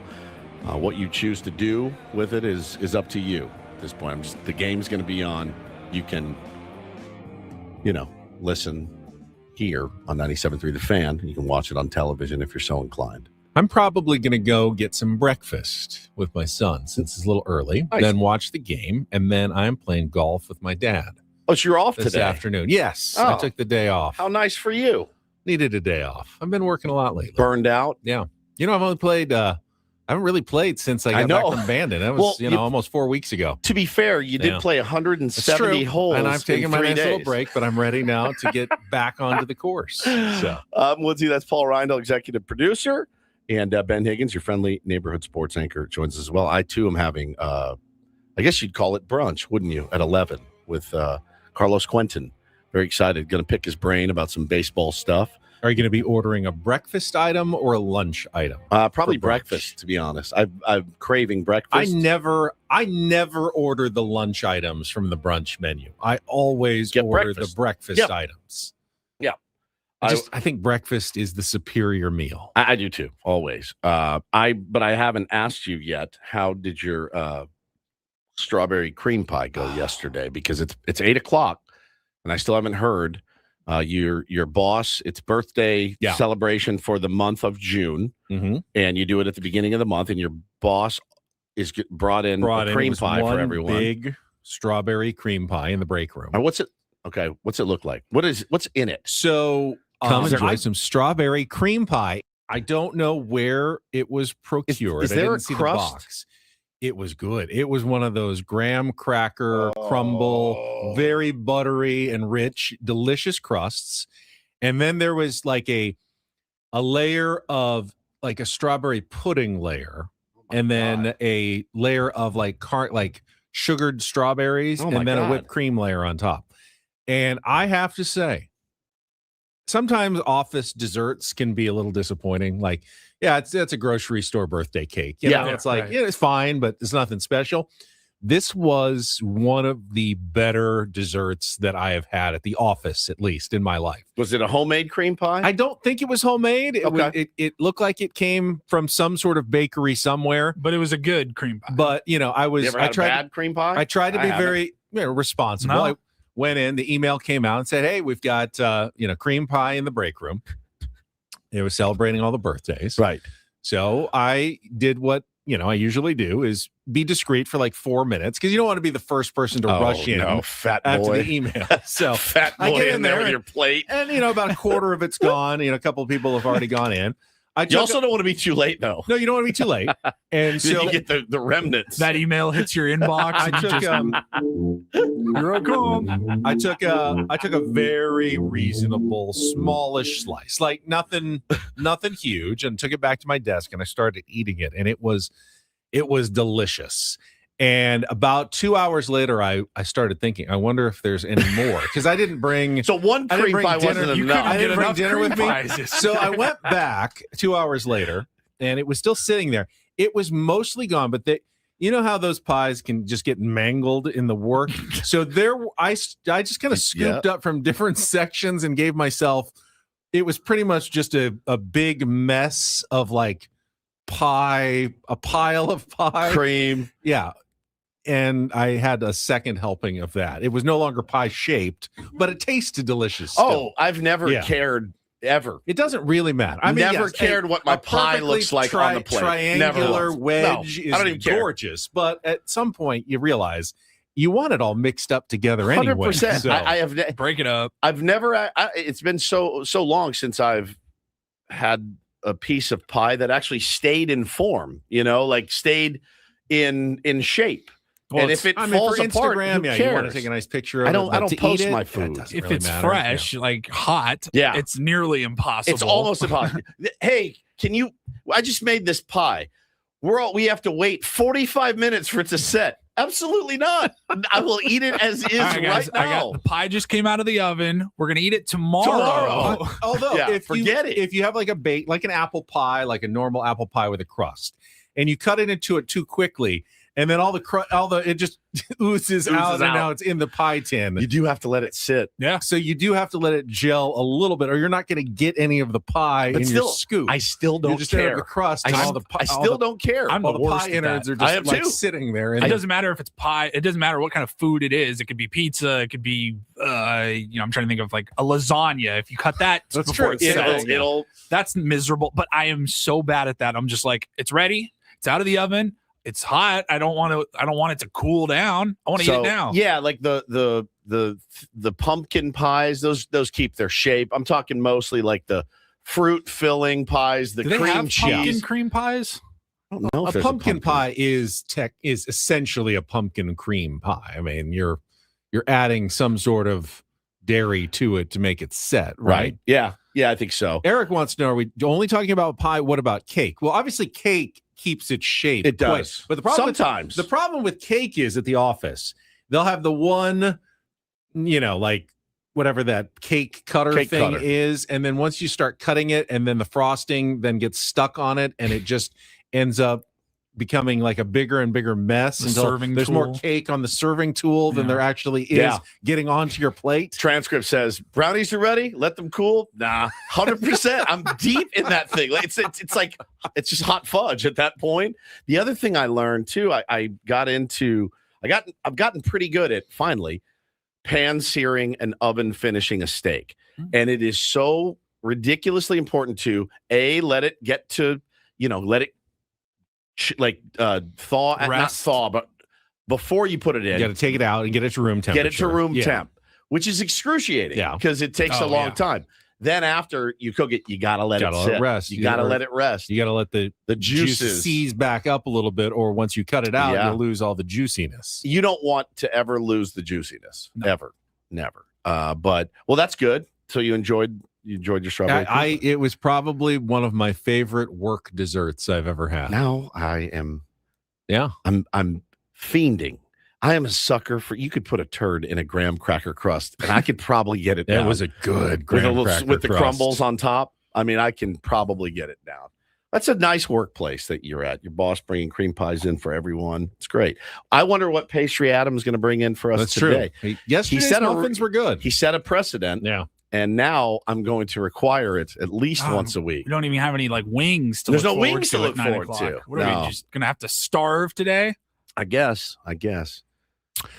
Quick Padres sale update for you from yesterday. Rob this Manfred. was weird, was it not? Rob Manfred was asked, and I believe it was Evan Drellick who reported that the sale is not ready. Rob Manfred said that the sale is progressing, but they still have some more steps, and the owners will not be able to vote on it at their current meeting, and they will probably that was supposed do to so. happen like this week, right? They will probably do it sometime this summer, which probably sometime this summer, which is that's a wide range of time. But up until yesterday, the timeline we had heard reported was early June, I think this week or next. Yes. I think Kevin Acey said it probably wasn't the owner meetings that are happening like this week might be too soon, but they might do a conference call later in June. Rob Manfred made it seem like it's going to be longer. I mean, summer doesn't even start until June 21st. Now, technically, first day of summer, they could vote on it, but it could also be September 20th would still be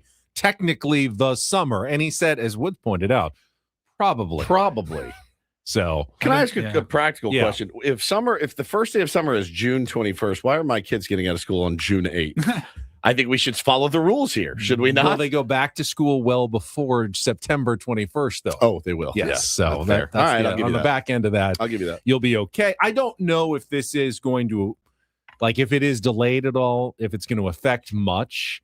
Well, I would say imagine that it would. Well, if the sale was approved on the timeline that we originally kind of had planted in our brains, and let's say they voted this week and it gets approved, would things have been able to change, I don't know, before the trade deadline? Well, trade deadline salary and stuff like that. The main thing. I think let's be clear. I'm sure Jose E. Feliciano and Kwanzaa Jones are in constant communication with their kind of plans and wishes. If they think it's going through, the actual date of the change is probably not that relevant. I saw someone saying, how's this going to affect free agency for the Padres?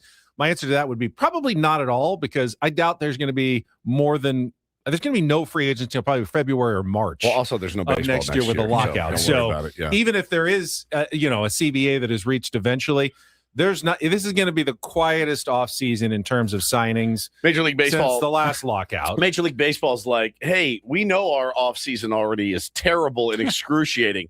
Let's see how much more terrible and excruciating we can make it. But like if AJ worked out a trade like this afternoon and it required like taking on some significant payroll that maybe he hadn't budgeted for. You have to go to does he go to Seidler? Does he go to he goes Feliciano? Current owners. Right? Current. It's still John Seidler. Feliciano can't sign off on anything right now. Right? But does he have to sign? Does he sign off on something that'll impact his tenure? I think if Jose, if like they came to him and they came to John Seidler right now and they say we would like to pull off a trade, it's going to require adding $4 million in payroll the rest of the season. I'm sure that both John Seidler and Jose Feliciano are going to have a say in what happens from this point. I don't think, John Seidler, well, I'm still in control of the team, so it's a hard no. Right. It's if just Jose that Feliciano weird... says, no, I want this to happen, I promise you I will cover it as soon as we are approved, I think you could still get it done. It's just that weird transition period. It feels like, your move-in date is June 1st and their move-out date is also June 1st. Right. Like they're still there. You're like, well, it's our day. We got the keys. No, we're still wrapping up here. I mean, I did see it was a blurb from a piece, and I think it was either Rosenthal or maybe Buster Olney that was like, hey, the new ownership is expected to take some of the restrictions of previous deadlines away from AJ Preller, because he has been operating under some restrictions. And absolutely. So that would be something that would be very interesting to me if I were, but a unless Padre they fan feel or like AJ the Preller. sale could fall through. Right. I don't think at this point they know they're getting $3.9 billion for the team. It's like, it's your team now. You're the ones that are making the long-term decisions, not us. Any chance they're trying to get out of this deal after watching this recent play? Buyer's remorse. Any chance? No. Okay. I'm just asking the question. All right, let's take a timeout because we need to come state game of Real or Fake if you want to play and qualify for our grand prize staycation at the Town and Country in Mission Valley. You can dial us up right now, 833-288-0973, 833-288-0973. First this hour on 97.3 The Fan is brought to you by GL Pools, the swimming pool experts trusted by thousands of San Diegans since 2006. Baseball is back, so is swim season. Make sure your pool is ready. Call now and mention radio for a free month of pool service. Back with Real or Fake, and then Eno Saris with some smart baseball ahead of morning Padres Phillies baseball here on 97.3 The Fan. Yes, I know it seems odd that I would talk about strawberry cream pie and then talk about SDFatLoss.com, but that's the great thing about the SDFatLoss.com weight loss program. You don't have to be perfect. Even when I was losing the weight and I lost 40 pounds in 60 days 3 years ago, I had a whole cheat weekend. I went crazy. We were on vacation. And then I got back to it, and I still lost 40 pounds in 60 days. Think about that. It's 2 months. Take out an entire weekend where I think I gained like 5 pounds that weekend, and I still lost 40 pounds. Yeah, you can lose weight fast, and you can lose weight sustainably by following the doctor-developed strategies, the metabolism-building, the muscle-preserving strategies at SDFatLoss.com. It's all based on real food, no exercise necessary, nothing extra to buy, no food, no bars, no shakes, just sustainable weight loss. You need to set up a free consultation now to find out how it's going to work for you. Up to a pound of fat per day, 10 to 20% of your body weight in 60 days by going to SDFatLoss.com. And when you sign up today, spring special, it's still spring. Liz's kids are still in school. You can get $200 off right now by starting the program to lose weight, new you, by the time it really heats up here in San Diego. Again, go to SDFatLoss.com. That's SDFatLoss.com. Results may vary.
Hey, player, this is all yours.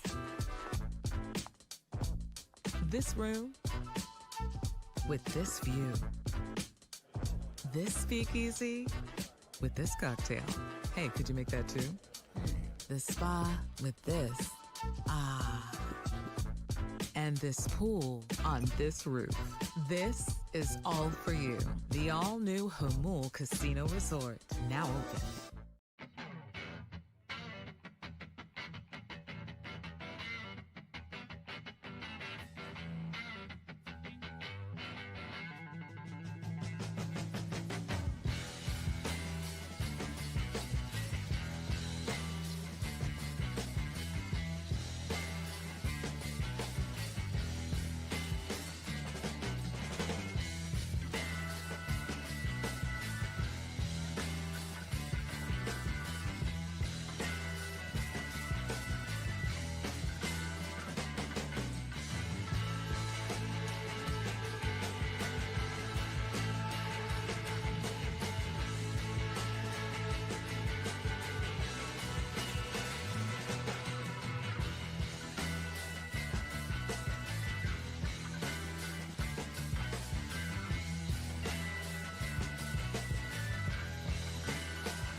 One of my favorite parts of Real or Fake is every week I try to just look in your eyes and see if I can guess what the Real or Fake topic will be, because I don't know. No, I don't send it to you because you're the phone a friend. That's right. So Paulie has the answers. Auburn Tigers football Auburn trivia. golf. No. Auburn golf fun facts. You will find out momentarily. Okay. Looks like we got a contestant on the line. First, though, want to do a little Tier 1 birthday shout out. Oh, yeah. Very special Tier 1 who's been listening since she was 4 years old. That's right. All the way through our run. Natasha, happy birthday to you. Happy birthday, beauty. Natasha. She's a I can't believe doll. she's 12. 12, I dude. don't like that. Caesar, congratulations. I don't like you this. have It makes me feel one old. more year and you'll have a teenager. I know. Just insane. Just That is insane. crazy. He'll send us videos like on our birthday or something. It's him and Natasha Yeah. always saying hi or So checking in. And everyone that I get, a couple of months at a time, she's grown like 4 years. Taller. Yep. Just looking like a young woman. I'm like, no, I'm old now. Yep. She was a baby when this show She's a started. baby. Yeah. I have a video of her and Bo playing piano together. Oh. And it's insane to think how they've both grown up so fast. Nuts. Caesar's got some stressful years coming up. I Oh, think, yeah. too. Big time. Yeah, Big it's going to time. be a little tough. Yeah. We all do. But. All right. We got a contestant on the line. It is Thursday. Let's play a little Real or Fake. Some are here for the compelling sports talk with Ben and Woods. You can go plow through another donut.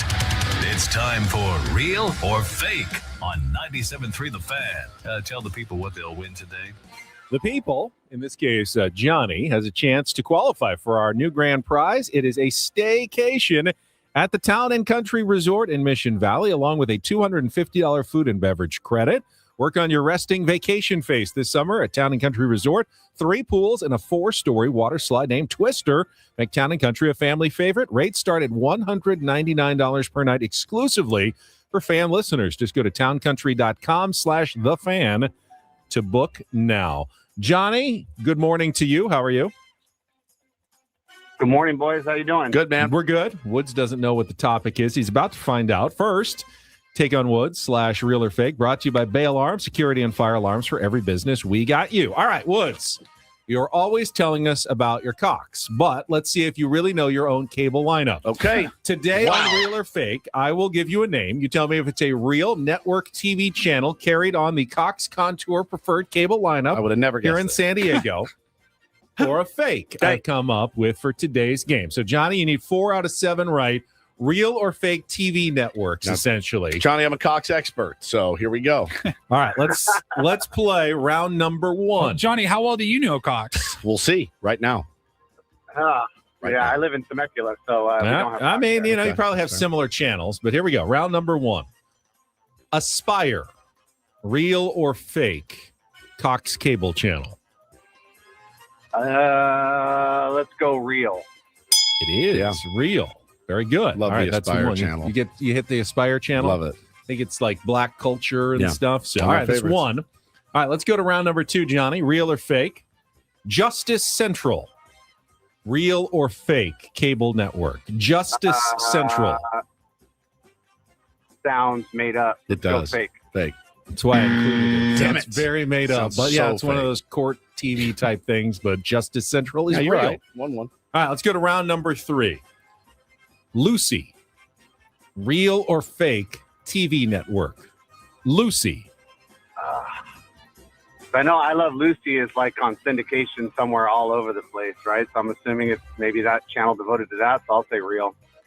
That's why I put it in there. Damn It's it. fake. Oh, I'm out thinking everybody Yeah, today. this That's is all right. a real chess match. All right, we got round number 4. You got 1 right. You need to get 3 of That's the all last real 4 or fake correct. has come to these days. It's a chess match. just a It chess is. match with That's Ben. right. All right, let's go with America Plus News. Real or fake? America Plus News. Real or fake, Johnny? I'm going to use Woodsy on this one. I'm going to say fake on that. Thinks fake. Johnny, I need your final answer. I'll say fake. Oh, you've outthought me this time. That is fake. All right, so that's 2. We got 3 rounds left. You need 2 correct. Round number 5. Motor Trend Network. Real or fake, Johnny? Motor Trend Network. Let's go real on that one. Yeah. Oh, it is real. Yes, Very here we good. go. All right, we're just Little 1 away from a MTN. win now. Nice little comeback from Johnny. Round number 6 for the win. Recipe TV. Real or fake, Johnny? Recipe TV. Oh my goodness! All this talk about cream pies. Yeah, no. I already used Woodsy, right? Can only You use one. did. You did. Yeah. And unfortunately, I feel like he knows this one. feel like I do. I'll say fake. I was It is not real. in real. It is one of the food channels that they have. So right, here it we comes go. down to this. Game round 7. For all the marbles, Johnny, real or fake cable channel on Cox? Magnolia. Real or fake? Magnolia. It's like the I Love Lucy one. It's the Magnolia Farms, but I don't think they did that. I'll say fake. I think it's real. Oh, no! It's real! It's real. Yeah, it's your buddy Chip Gaines and his wife Joanna's network of home improvements. Settle down to the buddy bit. Didn't you go to college, high school Went to together? high school with him, Right. but yeah. You and Chip. You Yeah. hang We out at ran the in mall? different circles. Oh, you did? Yeah. All right. But we grew up on the same street. We played together when we were in. He was a soch It's a and you were a buddy. greaser. That's right. He was like 5th and 6th grade, but told you his dad looked just like Pete Rose. The spitting. My dad looks just like Lou Pinella. Yeah. Yes. If you walked in his home, you're like, I don't know what my dad looks like. why? Oh. Get some 1970s Reds dads. all You walk in together. his house, you're like, why is Pete Rose here? Why is Pete Rose making a turkey sandwich in the middle of a July day? I've told you, we were at Padres games before. People would ask for my dad's autograph. They get Yeah. mad when he wouldn't give it to them. Yeah. I'm not Lou Piniella. I mean, he's managing like the Cincinnati Reds somewhere else today. Why would I, Lou Taking in Piniella, a ball be sitting here taking in a Padres game? Dad in the brought my middle of the kids. summer? Took the day off. Took the day off. I'm going to come watch the Padres. A little advanced scouting. All right, Johnny, I'm sorry that we couldn't pull out a win for you. We'll have our last game, our wild card round of Take on Woods tomorrow for you. Chance to qualify for the staycation. All right, last time out of the show, and we're going right into the pregame show. But before that, we will hear from Eno Saris from The Athletic, some smart baseball, broadcasting live from the Bill House Studios. We know how. It's Ben and Woods on San Diego's #1 sports station, 97.3 The Fan.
He just, here, I'll show you a little. Just a little. Please don't. Just a little bit. What hurts on you? Nothing at all. A little bit. Nothing. Now, So let's say whatever you're about to touch is the only thing. Let's say It's going to hurt. Right? All right, yeah. Okay. Pretend your knee hurts. Pretend your knee. It's going to in a second. Right here. Oh, that is not pleasant. Hey, player, this is all yours. This room with this view. This speakeasy with this cocktail. Hey, could you make that too? This spa with this. Ah. And this pool on this roof. This is all for you. The all-new Hamul Casino Resort. Now open.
Final segment of Ben Woods brought to you by David P. Shapiro, criminal defense attorneys, helping good people regain control of their future when charged with a crime since 2010. Visit davidpshapirolaw.com. Yeah, we're going to take you right up until Sammy's Eco Water SoCal pregame show.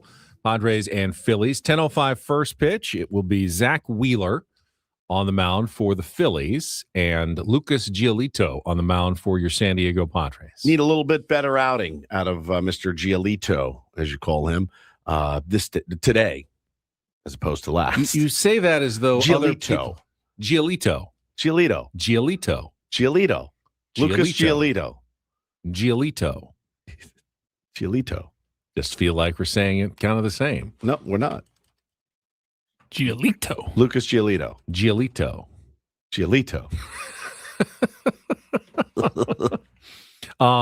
Yeah, I'm grasping at straws at this point. It's supposed to be warm today in Philadelphia. Okay. Maybe, ball carries a little bit, get some offense going for your San Diego Padres.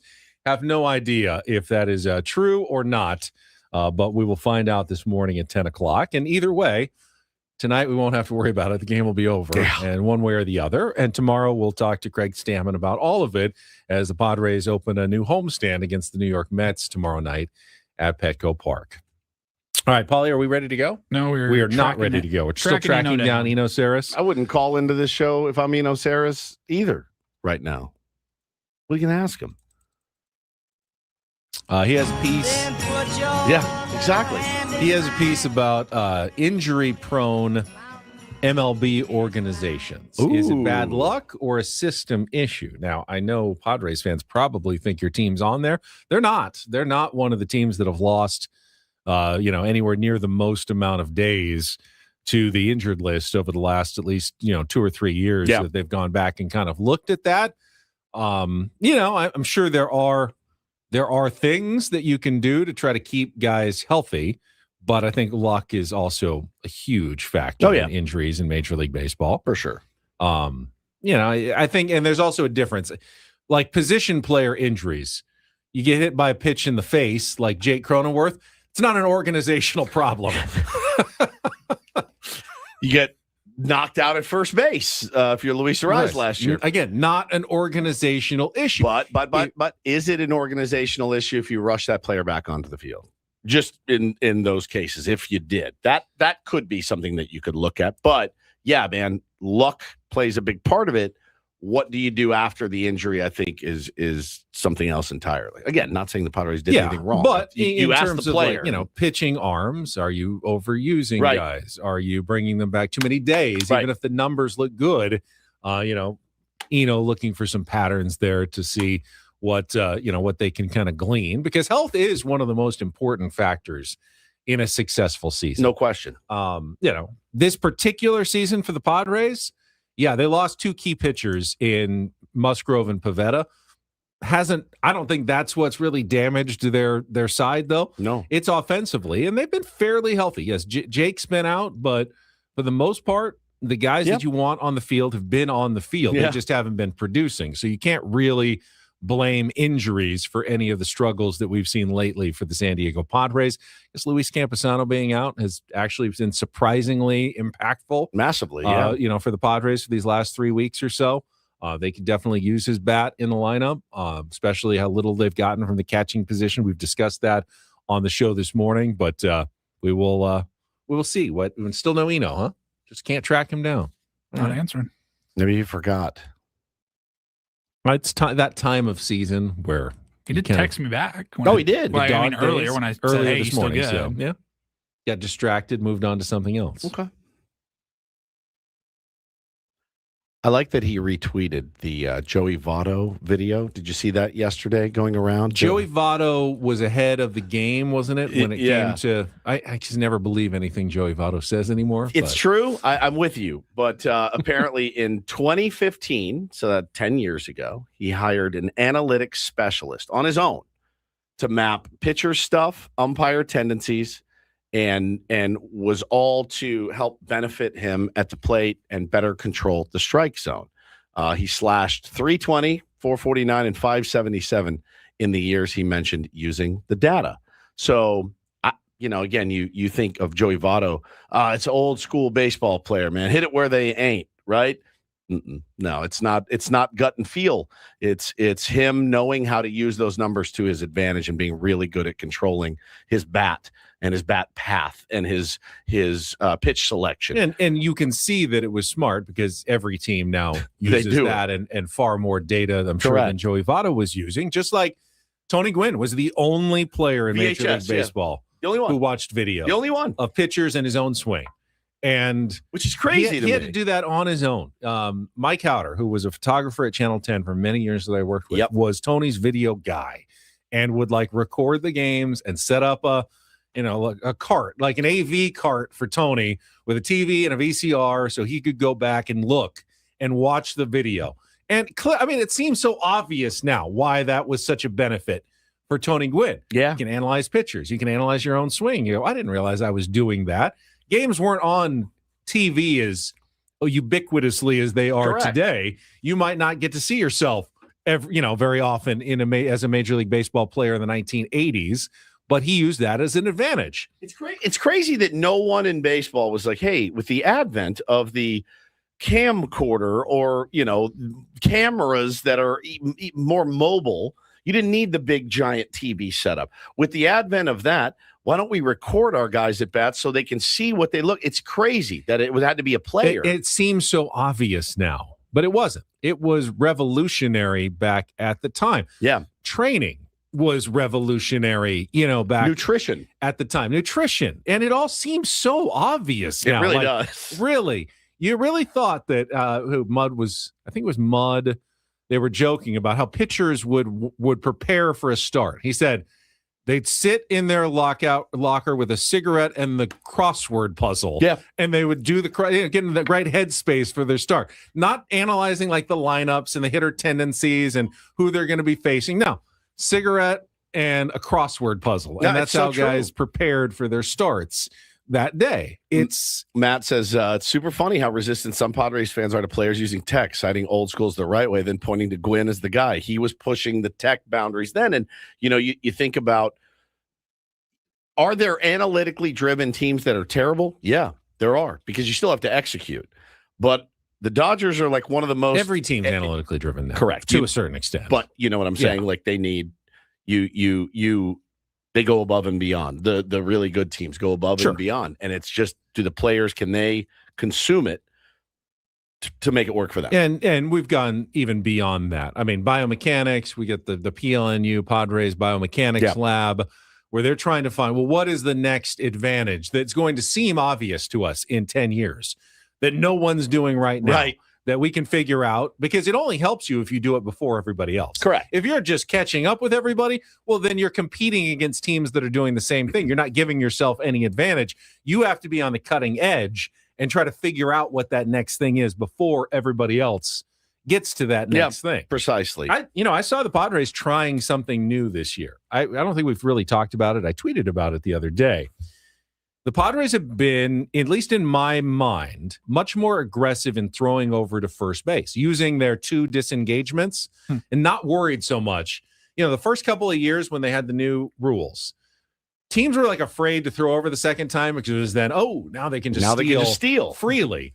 And the Padres this year have gone, we're going to go ahead and use those 2 and see what happens. Maybe they're confident in, Fermin and Duran, keeping those guys, throwing them out. They want to dare them to go a little bit, towards second base. But they've been, at least in a bunch of pickoffs. Compared to the last 2 years, they've been more aggressive in throwing over to first. They even tried it a third time, like thinking they could get a guy, knowing, hey, they can't throw over again. Well, you can. It's a balk if you don't get him out. But if you tag him and pick him off, it's still an out. So I don't think it's really necessarily been a difference maker for the Padres, but I clearly think it was something they discussed in the offseason or spring training, that they wanted to try to be more aggressive in keeping runners close. And if that means, hey, we'll throw over twice, even before like the first 2 pitches of a count, we're going to go ahead and do that and be aggressive. Yeah, 100%. I had to laugh when I saw the headline yesterday about Zach Wheeler. And it says, Wheeler eyes bounce back outing after 4-homer barrage in L.A. And I thought to myself, I think you're good. A 4-homer barrage from the San Diego Padres would be a miracle, like walking on water, feeding millions miracle at this point. A 4-homer barrage. Now, again, it's the L.A. Dodgers. It's going to happen. They're really good home run hitters, but well, part of the fact the Dodgers have essentially, they get at least eight extra at bats to try to hit a home run, because their 8 and 9 hitters can hit home runs. Correct. Whereas the Padres 8 and 9 hitters today, being Bryce Johnson and Freddie Fermin, pretty much have almost zero chance of hitting a home run. I'll say this: if they both homer today, I will shave your head with one strip down the middle. And you'll let me. Probably. Because you have no choice. Both of those guys have Both of those guys have to homer. In the game. It doesn't have to be back-to-back. No. Just homer. I mean, it's an offensive ballpark-ish. It's a warm day in Philadelphia. He is get it right down the line. Wheeler is having a really, really good season. He's not punching out as many guys as he used to. He started it a little late, right? Yep. Because of injury. But he's holding opponents to a 183 batting average and a 565 OPS. So best numbers of his career in those two respects. So again, you really have a tough road ahead of you with a struggling offense and the Philadelphia Phillies pitching staff. I guess the only thing is you hope Giolito can hold them to. They're also offensively inept a little bit right now, just scoring one more run than the Padres seemingly every game. Yeah, I got to keep them in the yard. And the Padres were doing it pretty well. I thought they pitched Schwarber really well in this series until Jason Adam gave up the home run in the 8th inning yesterday. They were striking him. I mean, Buehler got him twice. Yeah. I think looking. Yep. And then they intentionally walked him to be careful. Not that Trey Turner can't beat you, but you're always going to go with the righty matchup against Trey Turner than give Kyle Schwarber a chance against a righty in that situation. Yep. So I like the strategy. He did. He competes. I didn't see the velocity, but it felt Somebody like said it was 97 at Did he one point. get I'm up? like, I come definitely on. felt like mid-90s for sure. I mean, he pitched well against Sanchez last week. And I know we say against Sanchez, it's kind of a stupid thing to say in baseball because the pitchers don't really battle each other. But still, he kept you in that ball game against a very good, ace in Sanchez, and he did it again last night. Sure did. And it just sucks, man, that you're going up against a guy as good as Christopher Sanchez has been because you feel like he kind of spoiled a couple of really good starts from Buehler. Yeah, no doubt. Baseball is designed. I know I see break the broom out from Rod, and that could very well happen. End of a road trip, you get bodied, and you just got to get home. But can we win one game against the baseball? Phillies? Baseball is designed. The Phillies used Duran the last two games. The closer, you'd think he's probably not available. They're not going to have their best bullpen guys out there. Mason Miller, pretty fresh. Can't even remember the last time we saw him. Now, was that 4-out save against the Washington Nationals is the last time we saw him, but he's essentially pitched once in the last 10 days. Last Friday? Yeah, so Friday, I think. Friday. Yeah, last Friday. So it's been almost a week. Very fresh for Mason Miller, probably rusty at this point. So he'll, if he gets out there, probably walk the first guy. Oh, yeah. 6 straight balls. Be all over the then place. Ruben Niebla will come out and he'll throw 11 straight strikes in the inning. Yeah. It's just, this has been the pattern lately. But I miss his face, man. It's been so long. Again, you keep it up at this pace, you don't need a Mason Miller, right? You just don't. So it's just such a pivotal time. This month of June is such a pivotal month for the San Diego Padres. It really is. The next 2 months, obviously, to see who are we, man? What are we? What are we going to be? What are we going to do?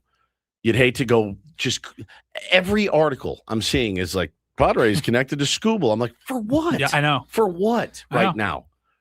For what? Yeah. A 12, those things, 26% chance you said this morning on Fangraphs. If they keep losing in June and July, that number is going to go down. And then you're going to trade everything you have that you just had to reaccumulate for Tarek Skubal, 3 months of him. I just don't, it's not feasible to me. I missed when people said, this team wasn't good enough. I thought the playoff projections were low. I did. Maybe they were right. But to throw all that in for a rental is crazy to me. Yeah, I think, we're talking now about a decision that needs to be made in July. Yeah. And, I saw someone tweet out, this team needs to sell. And then another response was, well, we don't really know. No one really knows at this point. Mm-hmm. That decision doesn't get made. What they do over these next 4.5, 5 weeks before the All-Star break will determine what the Padres need to do. If they get hot and they need pitching and we think that they can make a difference, then we can have a Tarek Skubal conversation. But right now, it would be silly to have a Tarek Skubal conversation. Right now, if they traded Ethan Salas, I would be mad. I would too. I would be mad. I would. Ken Burns Breakfast just nailed this. Just got to get home because the last homestand was such a success. Weren't we saying it was good they were getting out of town? Yes, we were, because they were beasts on the road and they won one game. They're just a 500 team at home. They got a winning record on the road. They still do, but they've won one game on the road. God, that's such a gnarly road trip. To be fair, back-to-back East Coast trips. You start to get to June. A lot of teams do struggle when that happens at this part of the season, so like it's the not biggest uncommon. Turd polish sunshine pump I've ever heard in my life. Just pointing out that it's not uncommon for teams to struggle on They're the road. not playing on the moon. They've done season. this a million times. I mean, we have pointed out how all the other teams in the National League are also struggling right now as well, other than the top three. That's why the Padres still have the 4th best record in the National League. It's fair. Which it's even sounding insane to me at this point. Yeah. But I can't change the reality that it is true. Yeah. They're tied for the 4th best record in the National League. You said that like 10 times today, and it's angered me every single What's time. actually said it more than I did. I know, both of you I guys, said it once. because it's factually accurate. Padres have the 11th best record in the National League. Does that make, even though it's I would prefer if you even though said it's the Padres have the make you feel like the Padres have the 3rd worst record in baseball since April 21st or whatever. Yes, that's what I would rather hear, because that's what it feels like. It's crazy. It doesn't feel like they have the 4th best record in the National League. It feels like they have the 2nd worst record since blank. We have the 4th best record in the NL. That's bleeping crazy. It's crazy. It is. It's bleeping crazy. It is. That the Padres have the 4th best record in the National League. What are your And they thoughts, do. Eno? By the way, thank you to 7 Mile Casino for bringing us our Eno Saris segment each week. Saris. Son of a bitch. Should we try to get him on tomorrow? Yeah, Sure, why why not? not? Too crowded. He'll text me back whenever he All right. wakes up. You know, or he's got kids. You never know. Something might have happened. he's on a call or Yeah. something. Who knows? Yeah, 100%. Not worried about it. Listening to Fish on his AirPods. Oh, just high somewhere. Remember when he got was super distracted. hungover? We've had so many good moments with Eno over He's the the years. goat, Remember man. when he the first year we covered at Yeah. the He was out of winter breath. meetings. We were winter meetings downtown at the hotel, and he came like sprinting over from his hotel downtown, and he thought we were off the air still. He thought we were like on In a commercial break. Yeah. And he was just sitting there, and we're like, so? We're like, And he- we're live and on he the thought- radio. He goes, yeah, Padres, yeah. We're like, no, like we're on the air, right? He's like, oh crap. Oh, the best. Well, I guess it's not going to happen today. No, because we are I would hope not. reaching the end of the program, which is going to happen in just a couple of minutes. Then we'll turn things over I think a to topic Sam wheel Levitt. or two is probably Yes, Oh, do we have we time? will pause 10 seconds for station identification, something we have to do right now. And then we will come back with the topic wheel here on Ben and Woods. KWFN and KWFN HD1 San Diego. Hey, this is Gavin Sheets from the San Diego Padres. This one gonna go. Oh, Gavin Sheets. Padres play here on San Diego's #1 sports station, 97.3 The Fan. And Odyssey Sports Station.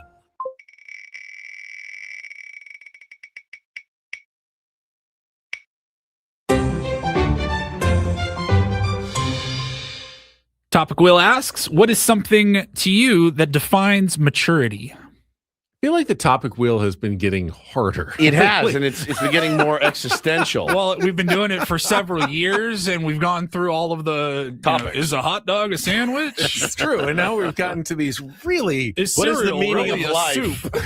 I hate these thinkers, man. What is the meaning of life? Something that you said defines maturity. Not arguing on Twitter.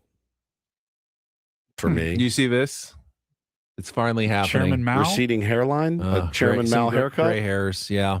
Oh, I Last got 3 some months, I just finally have this little tuft that's popped up. gray. I can't even see it. You can't? I've been noticing it when I've been doing my makeup, I guess, at Channel 10. Which also defines maturity, right?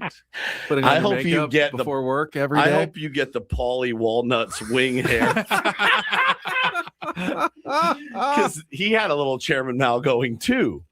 And if you, There's only one thing that defines maturity: not caring what other people That's think. it. That's That's really literally- just about it. that is That is literally maturity it. in a nutshell. And accountability. That's it. Yeah. Just saying, I'm sorry, I screwed that up. My I think bad. being able to have a full 15-minute conversation on the radio about strawberry cream pies. That's true. I Defines think that maturity. defines maturity. Yep, I agree. Couldn't agree more with that. But no, I think accountability and what was the one you said? not caring Not what caring. other people Yeah, think. it's really hard, but I'm getting so much better. Yeah, So that's a much good one. better. It's a really good one. It's It- truly wisdom. Well, part of it's maturity, and part of it is disdain for other people that you get as Sure. you get older, and you go, I used to care so much, my peers and what Yeah. they thought, and now it's just a bunch of people that are like, why would I care about what this person I thinks? know. I don't think very highly of them, I so know. I'm not going to spend a lot of time worrying what they think about me. Yeah.